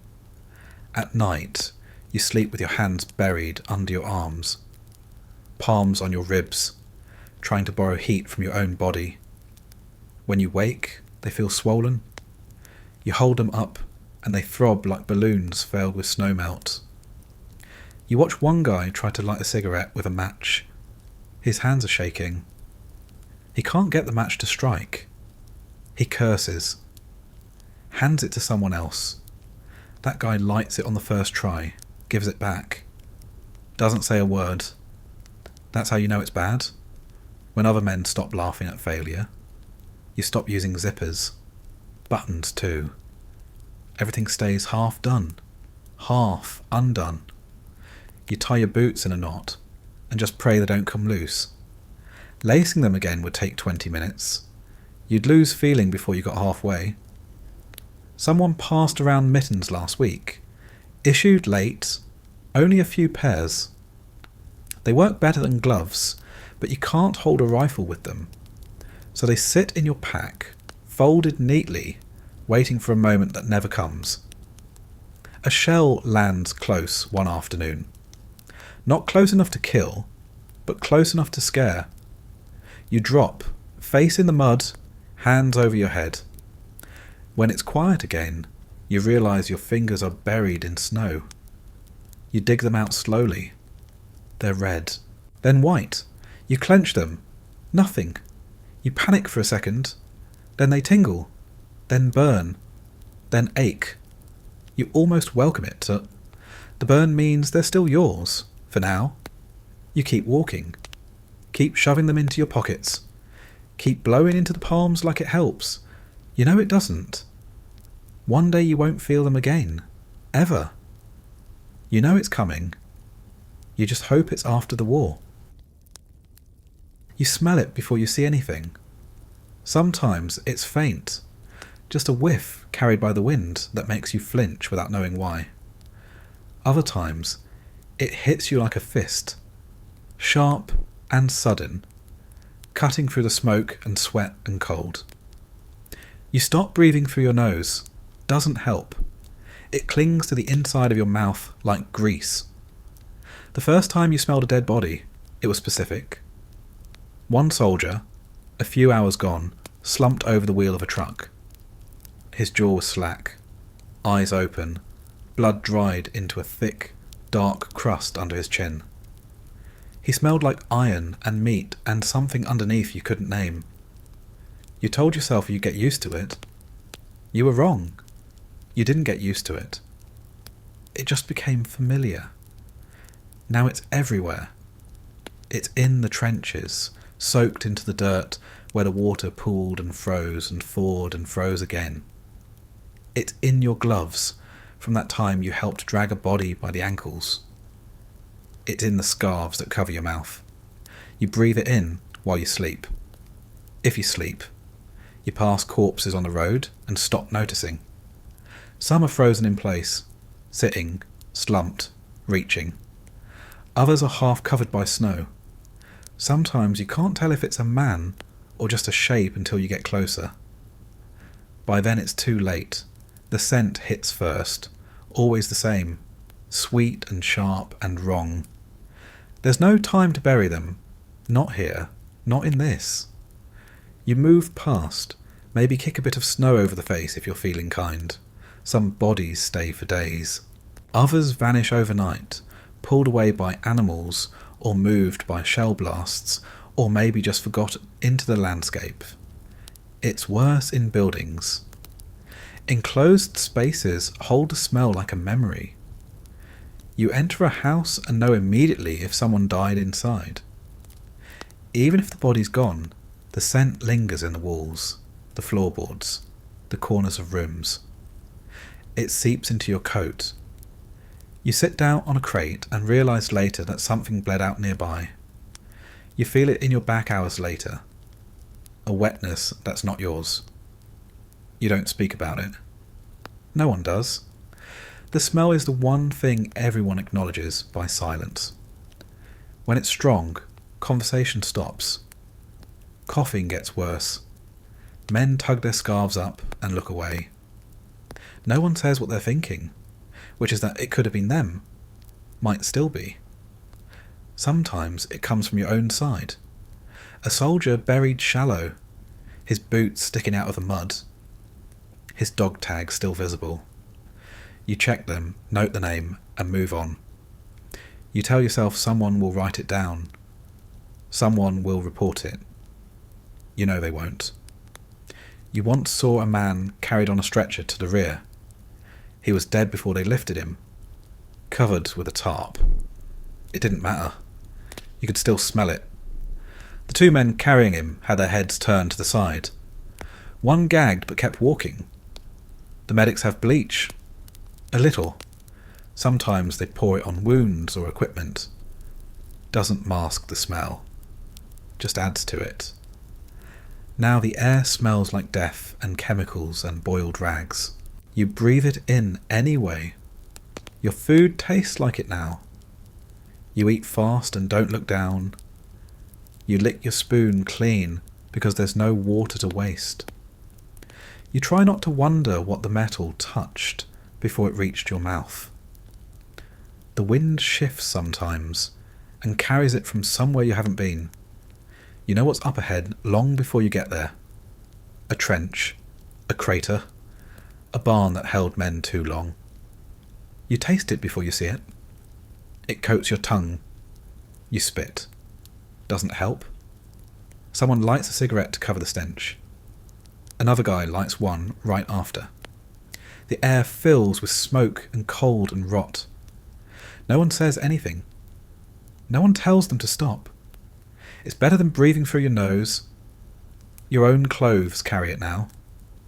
You notice it when you sit still. The sleeves, the collar, the folds of fabric near your neck. You can't wash it out. You stopped trying weeks ago. Soap's gone, water's for drinking. You rub snow into your coat sometimes, just to pretend. It melts, soaks in, and freezes. You used to turn your head when you passed a body. Now you just look ahead. Step around it if you can. Over it if you must. You don't remember their faces. Just the shape, the smell. The dogs find the bodies before you do. They sniff, pause, sometimes howl. You hear it at night. Short, sharp barks. Then silence. Then nothing. You tried writing about it once. About the smell. Couldn't find the right words. You wrote decay, then scratched it out. Wrote burned meat. Crossed that out too. You gave up. You folded the page and used it to pack the heel of your boots. You've heard that you stop smelling it once you're around it long enough. That your brain shuts it off. That's not true. You just stop reacting. You learn to breathe shallower. You stop expecting anything different. It's not just outside anymore. It's in you. You can smell it in your scarf, even when it's dry. You can smell it in your breath when you wake up in the morning. You can taste it in your teeth. You'll carry it home if you make it that far. It won't leave you, even after it's gone. You're told to conserve, not officially.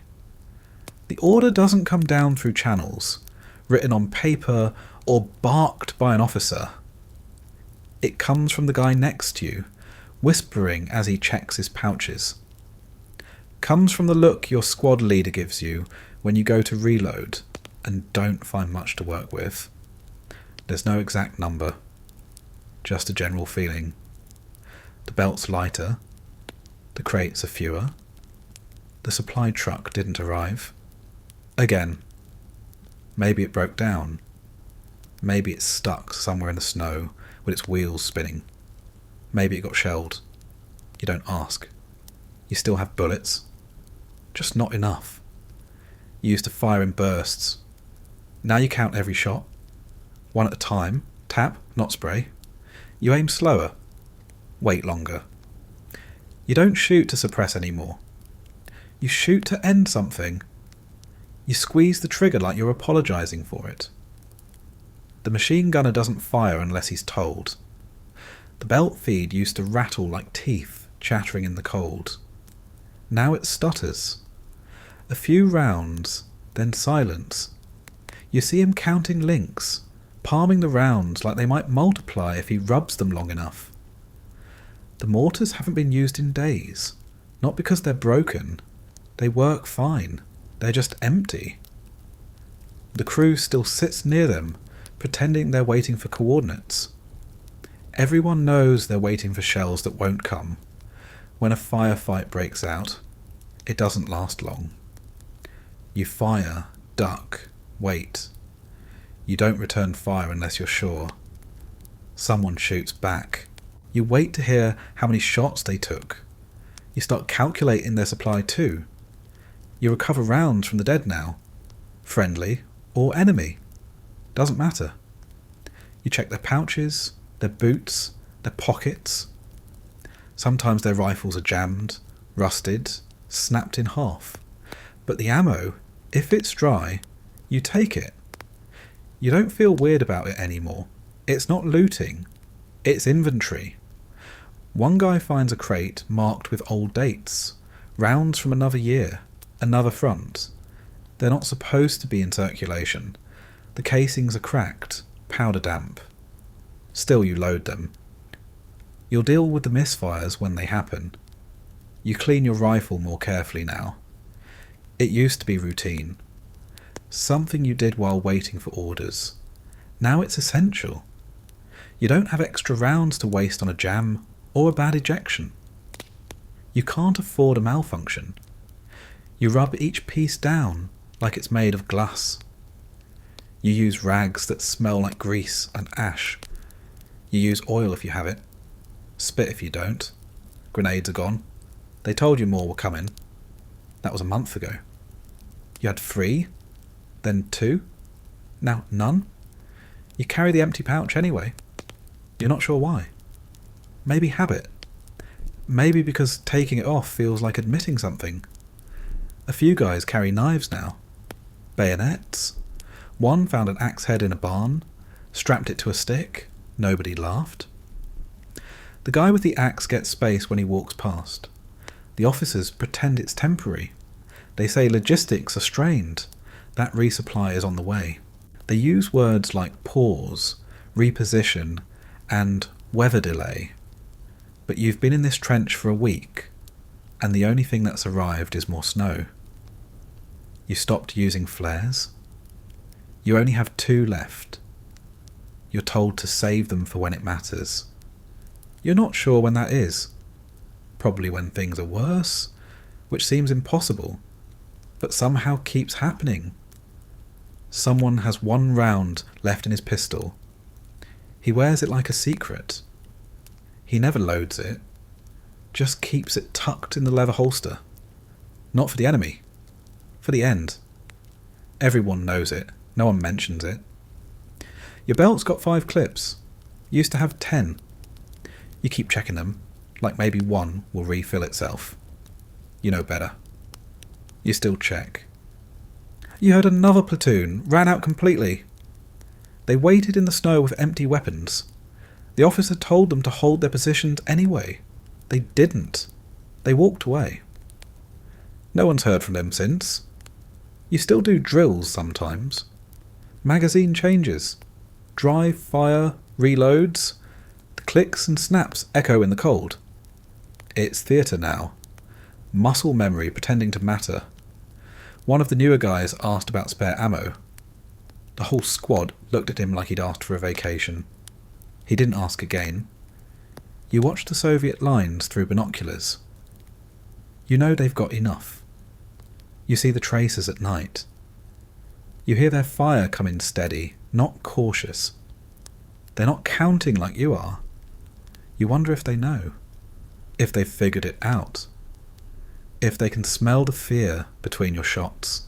You find yourself hesitating when someone says contact. Not because you're scared, you are, but because you're doing math. You're always doing math. How many rounds? How many enemies? What's left after this? You tell yourself you'll be resupplied soon. Then you stop telling yourself anything. You tuck a single round into your coat pocket, not for convenience, just because you like knowing it's there. You hope you never need it, but you also kind of expect you will. You were told about the cold, in briefings, in rumours, in that flat way officers mention terrain or supply lines. Winter is coming, someone said, like it was a change in schedule, like it wasn't personal. Now you know better. It doesn't feel like weather. Weather changes. This doesn't. This is a constant, like gravity, or distance, or fear. It doesn't pass. It doesn't soften. It's not a phase. It's a campaign. And you're losing. Your breath freezes on your lips. Not over time, immediately. You talk, and your words come out like mist and then vanish. You try to wipe your mouth with your glove. The wool sticks to the frost on your skin. You tear it away and leave a patch of flesh behind. Your coat isn't enough. It never was. Doesn't matter how many layers you wear. The cold finds a way through. It leaks in at the neck, at the wrists, under your belt. It settles in your armpits, behind your knees, under your ribs. You feel it in places you didn't know could feel. Your boots are damp again. They froze while you slept. You try to flex your toes. They move, sort of. Feels like kicking bricks wrapped in wet cloth. You don't want to take them off. You don't want to see what's happened down there. One guy did. Peeled his sock off. 3 toes came with it. The frost isn't white, not anymore. Not once it mixes with blood, with diesel, with dirt. It's grey, like everything else. It turns your eyelashes into little needles. It makes your scarf stiff as a board. You wrap it anyway. You can't feel your face. You think your nose is still there. You're not sure. You used to try warming your hands over a fire. Now there's no wood, just snow, and the bones of trees. You burned the crates, the furniture, the doors from houses long abandoned. You stopped being picky weeks ago. If it burned, it went into the pit. Now there's nothing left but the wind. It howls all night. Through every crack, every loose board, every hole in your coat. You dream of warm places. Then you wake up and the warmth hurts worse than the cold did. You sit up too fast and black out for a second. Blood doesn't move right anymore. Your canteen is frozen, solid. You shake it just to hear something move. Nothing.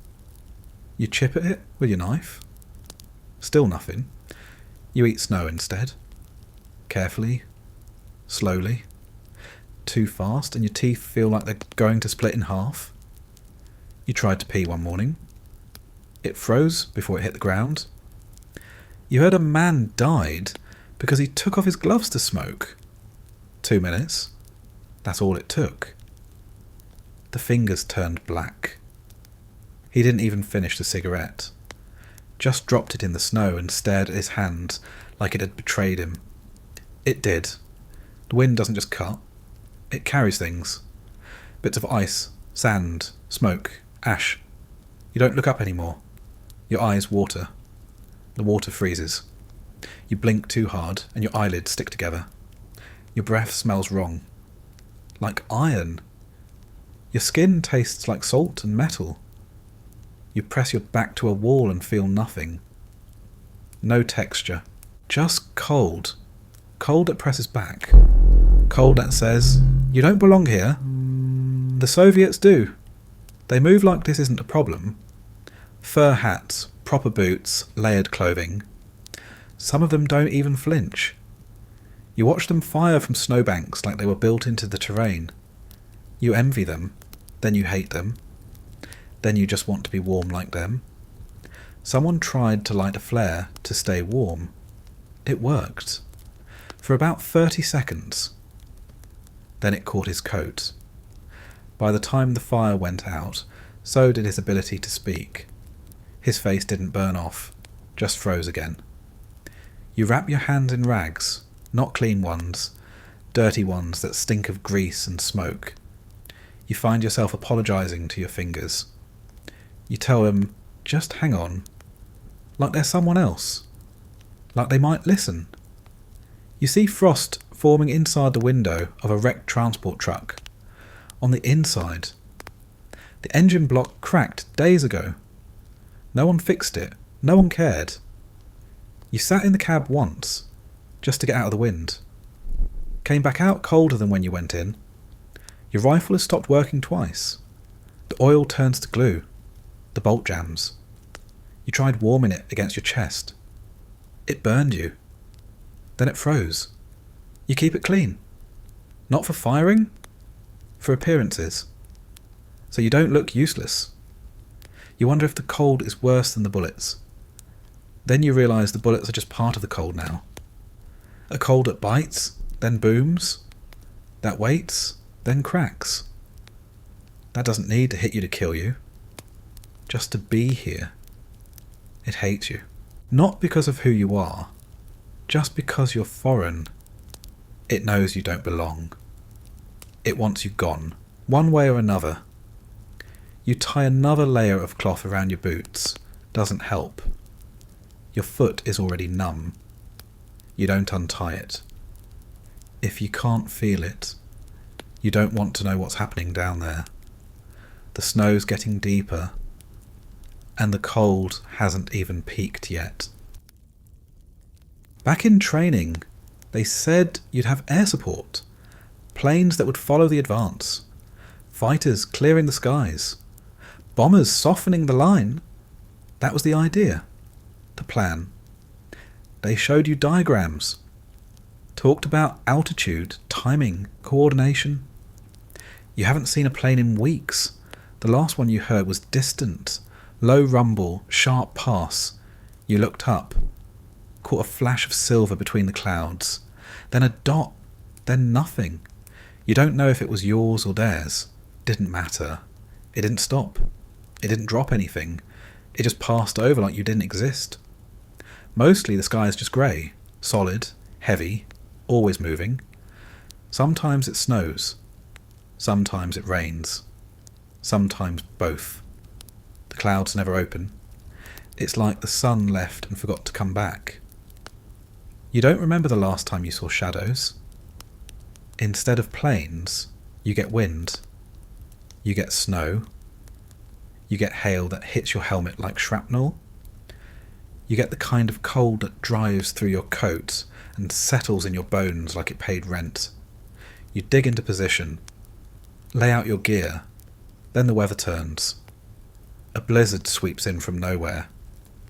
You can't see 5 meters ahead. You can't hear commands. The snow comes sideways. Your rifle fills with ice. Your coat stiffens. Your hands disappear inside soaked gloves. Everything stops. You sit there, hunched and blind, hoping nothing moves on the other side of the white curtain. If it does, you won't see it. You won't shoot.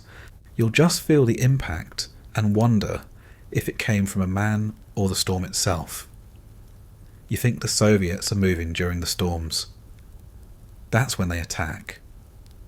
When you can't see, can't coordinate, can't call for help that was never coming anyway. You hear footsteps in the snow, or think you do. You aim at shapes that vanish. You squeeze the trigger, sometimes, just to hear the sound, to know you still can. Someone jokes that the Luftwaffe must be frozen to the runway. Nobody laughs. You don't blame the pilots. You just stopped expecting them. Stopped glancing up when you hear engines. Stopped hoping for that sudden whine, followed by the pounding of bombs that land somewhere else. One time, you thought it was finally happening. The sound of engines above. Steady, rhythmic. You crawled out from behind a broken wall. Looked up. Saw black dots.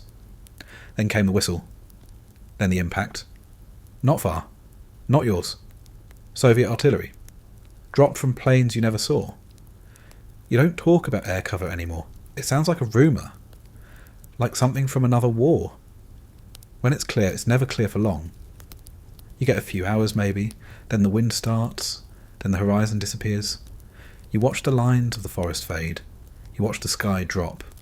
The snow thickens. It buries foxholes. It hides bodies. It erases everything.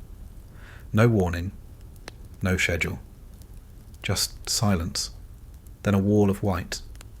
You walk patrols through that, staggering forward with a scarf over your face, boots dragging, hoping not to step through a frozen creek or into the line of fire.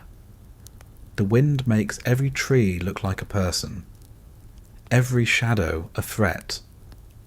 You tell yourself maybe the storm is cover, maybe the enemy is suffering too. Then you remember how they move in this weather, how they survive it, how they use it. Your squad leader tries to use the radio, just static. Frozen fingers twist the dial. More static. A voice comes through, garbled, then gone. You watch him stare at it like it betrayed him. There's no coordination, no call signs. Just you, your breath, and the snow. The sky keeps pressing down. Not with weight, but with silence. Like it's waiting. Watching. Like it knows you've got no help coming. That whatever happens now, it's between you and the ice. You sit behind a log, one eye on the tree line, the other on the clouds. You see movement, maybe. You raise your rifle. You lower it. You wait. You can't see the sky anymore. Just grey, stretching forever. You close your eyes. It still doesn't go away. They told you it was all about Moscow. That once you reached it, the war would tip. The Soviets would collapse. The capital would fall like a broken wheel off a moving cart, and everything would roll backward from there. That was the idea. Clean, simple. A finish line on a map. You believed it, at first. They showed you the distance on a board. Arrows, circles, big red lines moving east, eating ground every day. The officers pointed at names like Smolensk, Vyazma, Kaluga. One by one. A path through the mud, through the trees, right to the heart of the Soviet Union. That was months ago. You're still moving. Barely. You don't know how far you are from Moscow anymore. Nobody does. No signs, no road markers. Just estimates, guesses, rumours. 100 kilometres. 75? Close now. The numbers mean nothing. There's no visible progress, just snow. Just ruined towns. Just the same grey march day after day. You heard someone say the church spires are visible on clear days. You haven't had a clear day in weeks. You haven't seen anything but fog and trees and the backs of other men's coats. Your map is useless, torn, smeared, outdated. It shows roads that don't exist anymore, bridges that were shelled to rubble, villages that were wiped off the earth. You keep it anyway, not for direction, for habit. Every time you think you're close, something stops you. A river that can't be crossed, a counterattack, a shift in orders, a blizzard, always something. You dig in, freeze, lose men, and when the weather clears, you advance 20 metres. Maybe. Then stop again. No one says the word retreat, not out loud, but the lines move backward sometimes. You feel it. Even if the officer's voice stays steady, even if the orders still sound confident, you're being pulled sideways, or held in place, or turned around. You don't question it anymore. You just follow the man in front of you. You've seen places that used to be forward positions, now abandoned, reoccupied, then lost again. The battle lines blur. The objectives get vague. You're not sure if you're attacking or defending, just surviving. You don't talk about Moscow. Not really. Not like a destination. It's become a word you say when there's nothing else to say. How close are we? Closer to Moscow. Where's the supply truck? Stuck west of Moscow. It's code now, not a place. Just a placeholder for progress you'll never see. The propaganda still mentions it. The leaflets, the officer briefings, the scratchy radio broadcasts from home. Our troops approach the gates. Victory is near. You hear it, nod, and then look back at your hands, red and cracked and wrapped in cloth that used to be clean. You started this march with boots that fit, with energy, with a belief that it was possible, that the cold would pass, that the Soviets would break, that someone knew what they were doing, that the reward at the end would mean something. Now, your boots are stiff, your legs don't feel right, your rifle is heavier than it used to be. The days are short, the nights are endless, and the trail behind you is a graveyard of bodies and equipment too frozen to carry. Every time someone dies, you ask yourself if he thought he'd make it, if his last thought was about Moscow, or if, like you, he stopped thinking about it a long time ago. You watch another convoy roll past, trucks groaning, tyres half buried in slush, men stacked in the back, silent. You wonder if they think they'll get there, if they know they're just replacements for the ones who didn't. You find yourself looking west more than east now, not because you want to go back, just because you remember what it looked like, what the sun looked like before it disappeared behind this endless lid of grey. Someone said they saw a sign. Moscow, 40 kilometres. It was nailed to a post next to a burned out gas station. You didn't see it. Might have been a lie. Might have been for morale.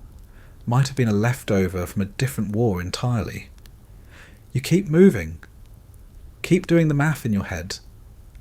How long it would take to walk 40 kilometres in this cold, with this pack, with no food. You stop halfway through the calculation. Doesn't matter. You're not getting there. You knew it before anyone said it. Moscow was a promise.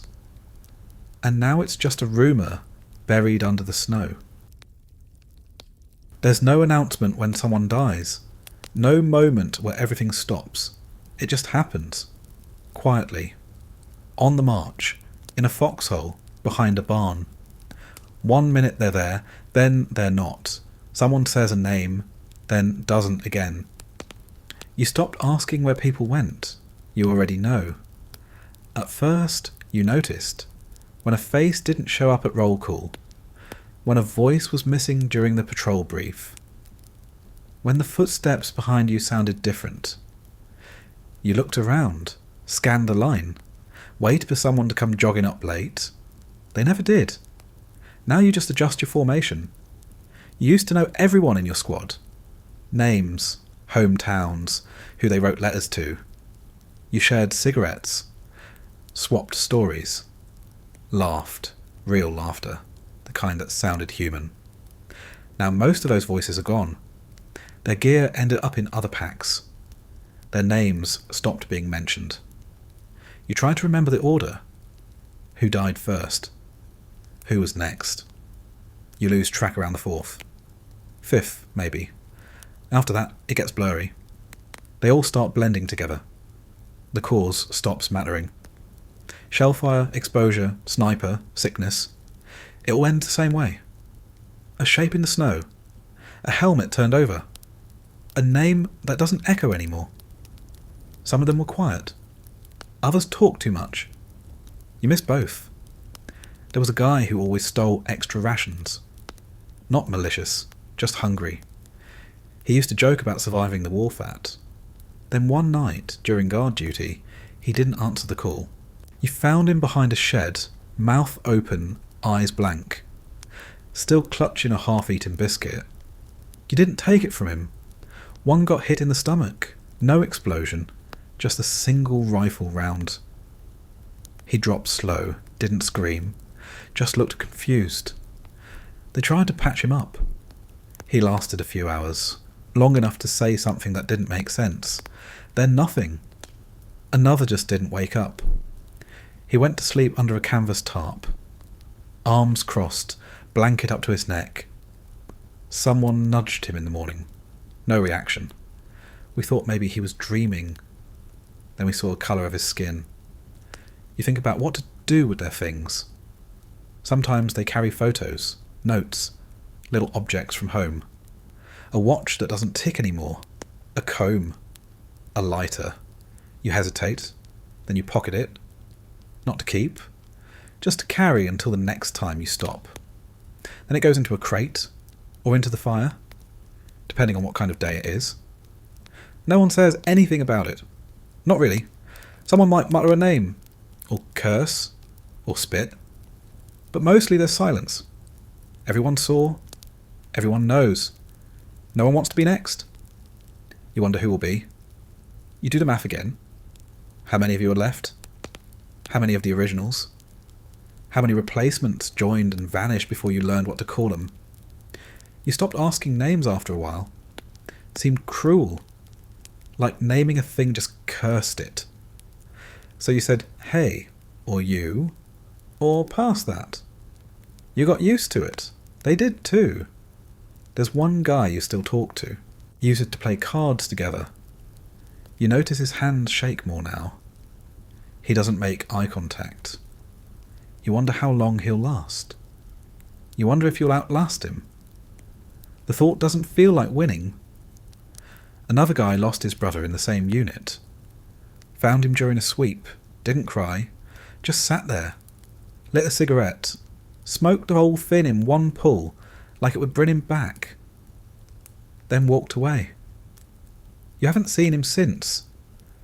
Sometimes you see a group ahead of you, digging a trench or moving crates, and you squint to see if someone familiar is there. Then realise you're remembering someone who's been gone for weeks. The replacements don't help. They don't know the terrain, don't know your habits, don't know where to step. You try to warn them. Some listen, some don't make it long enough for it to matter. They asked you once if you wanted to write down the names, for the records, for after. You didn't answer. You keep a list in your head. The faces, the boots, the voices. You repeat it sometimes when you can't sleep. Not to remember, just to keep it from disappearing. One of them said, "When this is over, we'll meet up in Berlin." That was months ago. You don't say things like that anymore. You sit with what's left of your squad. No one talks. You just share body heat, maybe pass around the last of the bread. You avoid looking at each other too long, like it might stick. There's a space next to you. It used to be someone. Now it's just cold air. You know it'll be filled again, then empty again, then forgotten. You've thought about it. Everyone has. Maybe not out loud, not with words, but the idea's there. Surrender. Just stop fighting. Put your hands up. Let it end. Let someone else take over. But you don't. Not because of pride, not even because of fear. You don't do it because it's not really a choice. Not here. Not anymore. You know what happens to prisoners on this front? You've seen what's left of them. You passed a line of them once. German soldiers with their coats torn off, hands tied behind their backs, so heads lowered, no guards in sight. Just snow, blood, and a trail that went nowhere. You followed it for a while, then lost it. You've heard the stories. Mass graves, no food, marches through the forest that never end. The Soviets don't treat surrender like a deal. It's not an agreement, it's an interruption. And it's handled accordingly. Even if you survive the moment, if they don't shoot you where you stand, you'll wish they had. You'll be marched in circles, used for labour, starved, forgotten. You'll disappear into the cold, same as if you'd stayed on the line. That's if they take you at all. So you don't drop your weapon. Even when it's jammed. Even when the magazine's empty. Even when your fingers don't work anymore. You hold onto it like a talisman. Like the only thing keeping you tied to the idea of still being part of this war. Even as it stops being a war and becomes something else. The officers don't talk about surrender. They talk about duty, about honour, about holding ground and fighting to the last. But their eyes give it away. They know too. They just don't want to say it.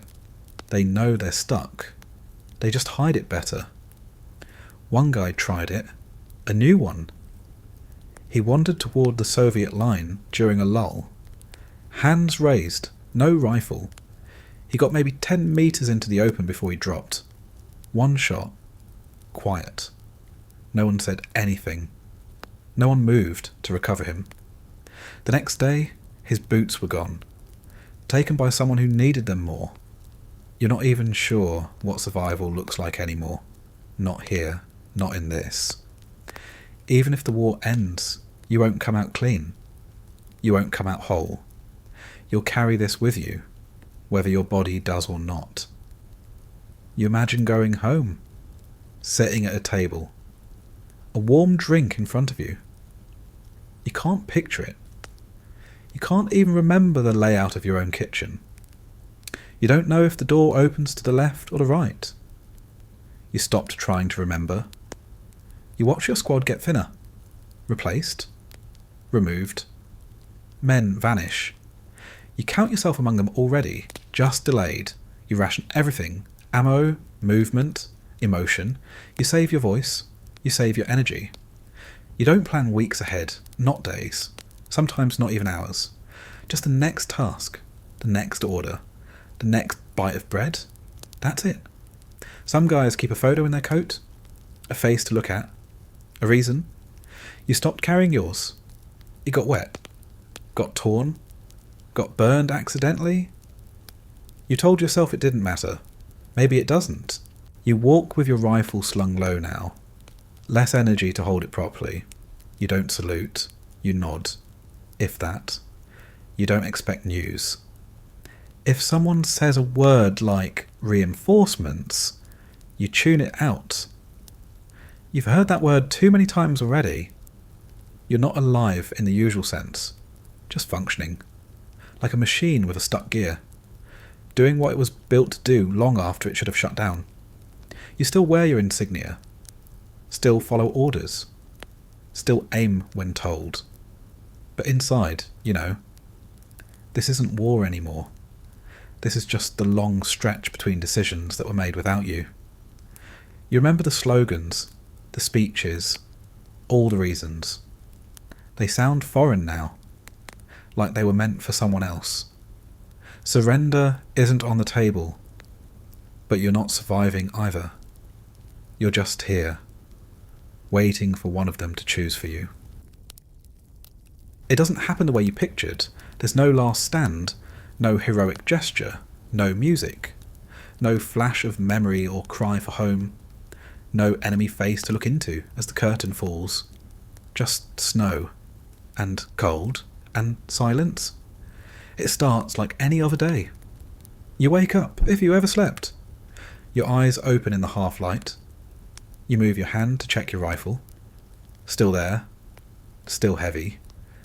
You don't count your fingers anymore. There's no point. You stand. You walk. You step over someone who isn't moving. Could be asleep. Could be not. You don't check. Your boots crunch through the same frost-covered mud you've been walking over for weeks, months. Your knees ache. Your spine feels wrong. You don't adjust your pack. You just keep going. There's no warning. No moment that tells you this is it. You hear artillery in the distance. Could be yours. Could be theirs. Doesn't matter. You drop to one knee. Not because of the sound. Just routine. Your thigh doesn't want to support your weight anymore. You wait, you keep waiting. And then comes the pain. Or maybe it's numbness. You can't really tell. A warmth, maybe. Sudden. Spreading. You look down and there's a hole in your coat. Just under the ribs, a small one, steam rising from it. Blood soaking into the fabric in uneven bursts. Not a scream, not a gasp. Just a quiet, slow exhale. You blink, once. Twice. Everything stays the same. The sky doesn't notice, the snow doesn't stop, the wind keeps blowing. Your hand finds the ground, tries to brace, fails. You lower yourself slowly. No rush. No panic. You've been tired for days. This is just an extension of that. You curl into it, like sleep. You don't think about home, not really. You don't see faces, don't hear voices. You don't relive the past. You don't project a future. You just feel cold again, but softer now. Not sharp like before. Like water closing in. Someone runs past you. Doesn't stop. Another shadow follows. They might have seen you. Might not have. Doesn't matter. Your vision narrows, like a tunnel closing. You blink again. Can't tell if your eyes opened after. You hear your breath slow, then stop. No one calls your name. There's no name to call. Just another shape in the snow. Another smear of colour against the white. Another outline fading before the wind smooths it over. By the time anyone notices, there's nothing left to say.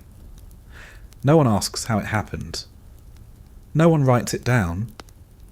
Maybe someone checks your pockets. Maybe not. Your story ends like the others. No ceremony, no witness, just a body cooling in a country that never wanted you here to begin with. That's it. You didn't make it to Moscow. No one remembers your name. No statue. No photo in a book. Just another number in a file that got lost when the front collapsed. Maybe they sent a letter to your family. Maybe not. Maybe they thought you were still alive, somewhere out there in the snow. You were one of hundreds of thousands. Not special. Not unlucky. Just part of something bigger than you that never cared whether you made it through. You did what you were told. You marched. You froze. You waited. And then, like so many others, you disappeared into a war that doesn't even get its own chapter anymore. The ground kept moving. The front shifted. The snow melted. Someone else stepped into your place. And the war went on. Sleep well. You earned it.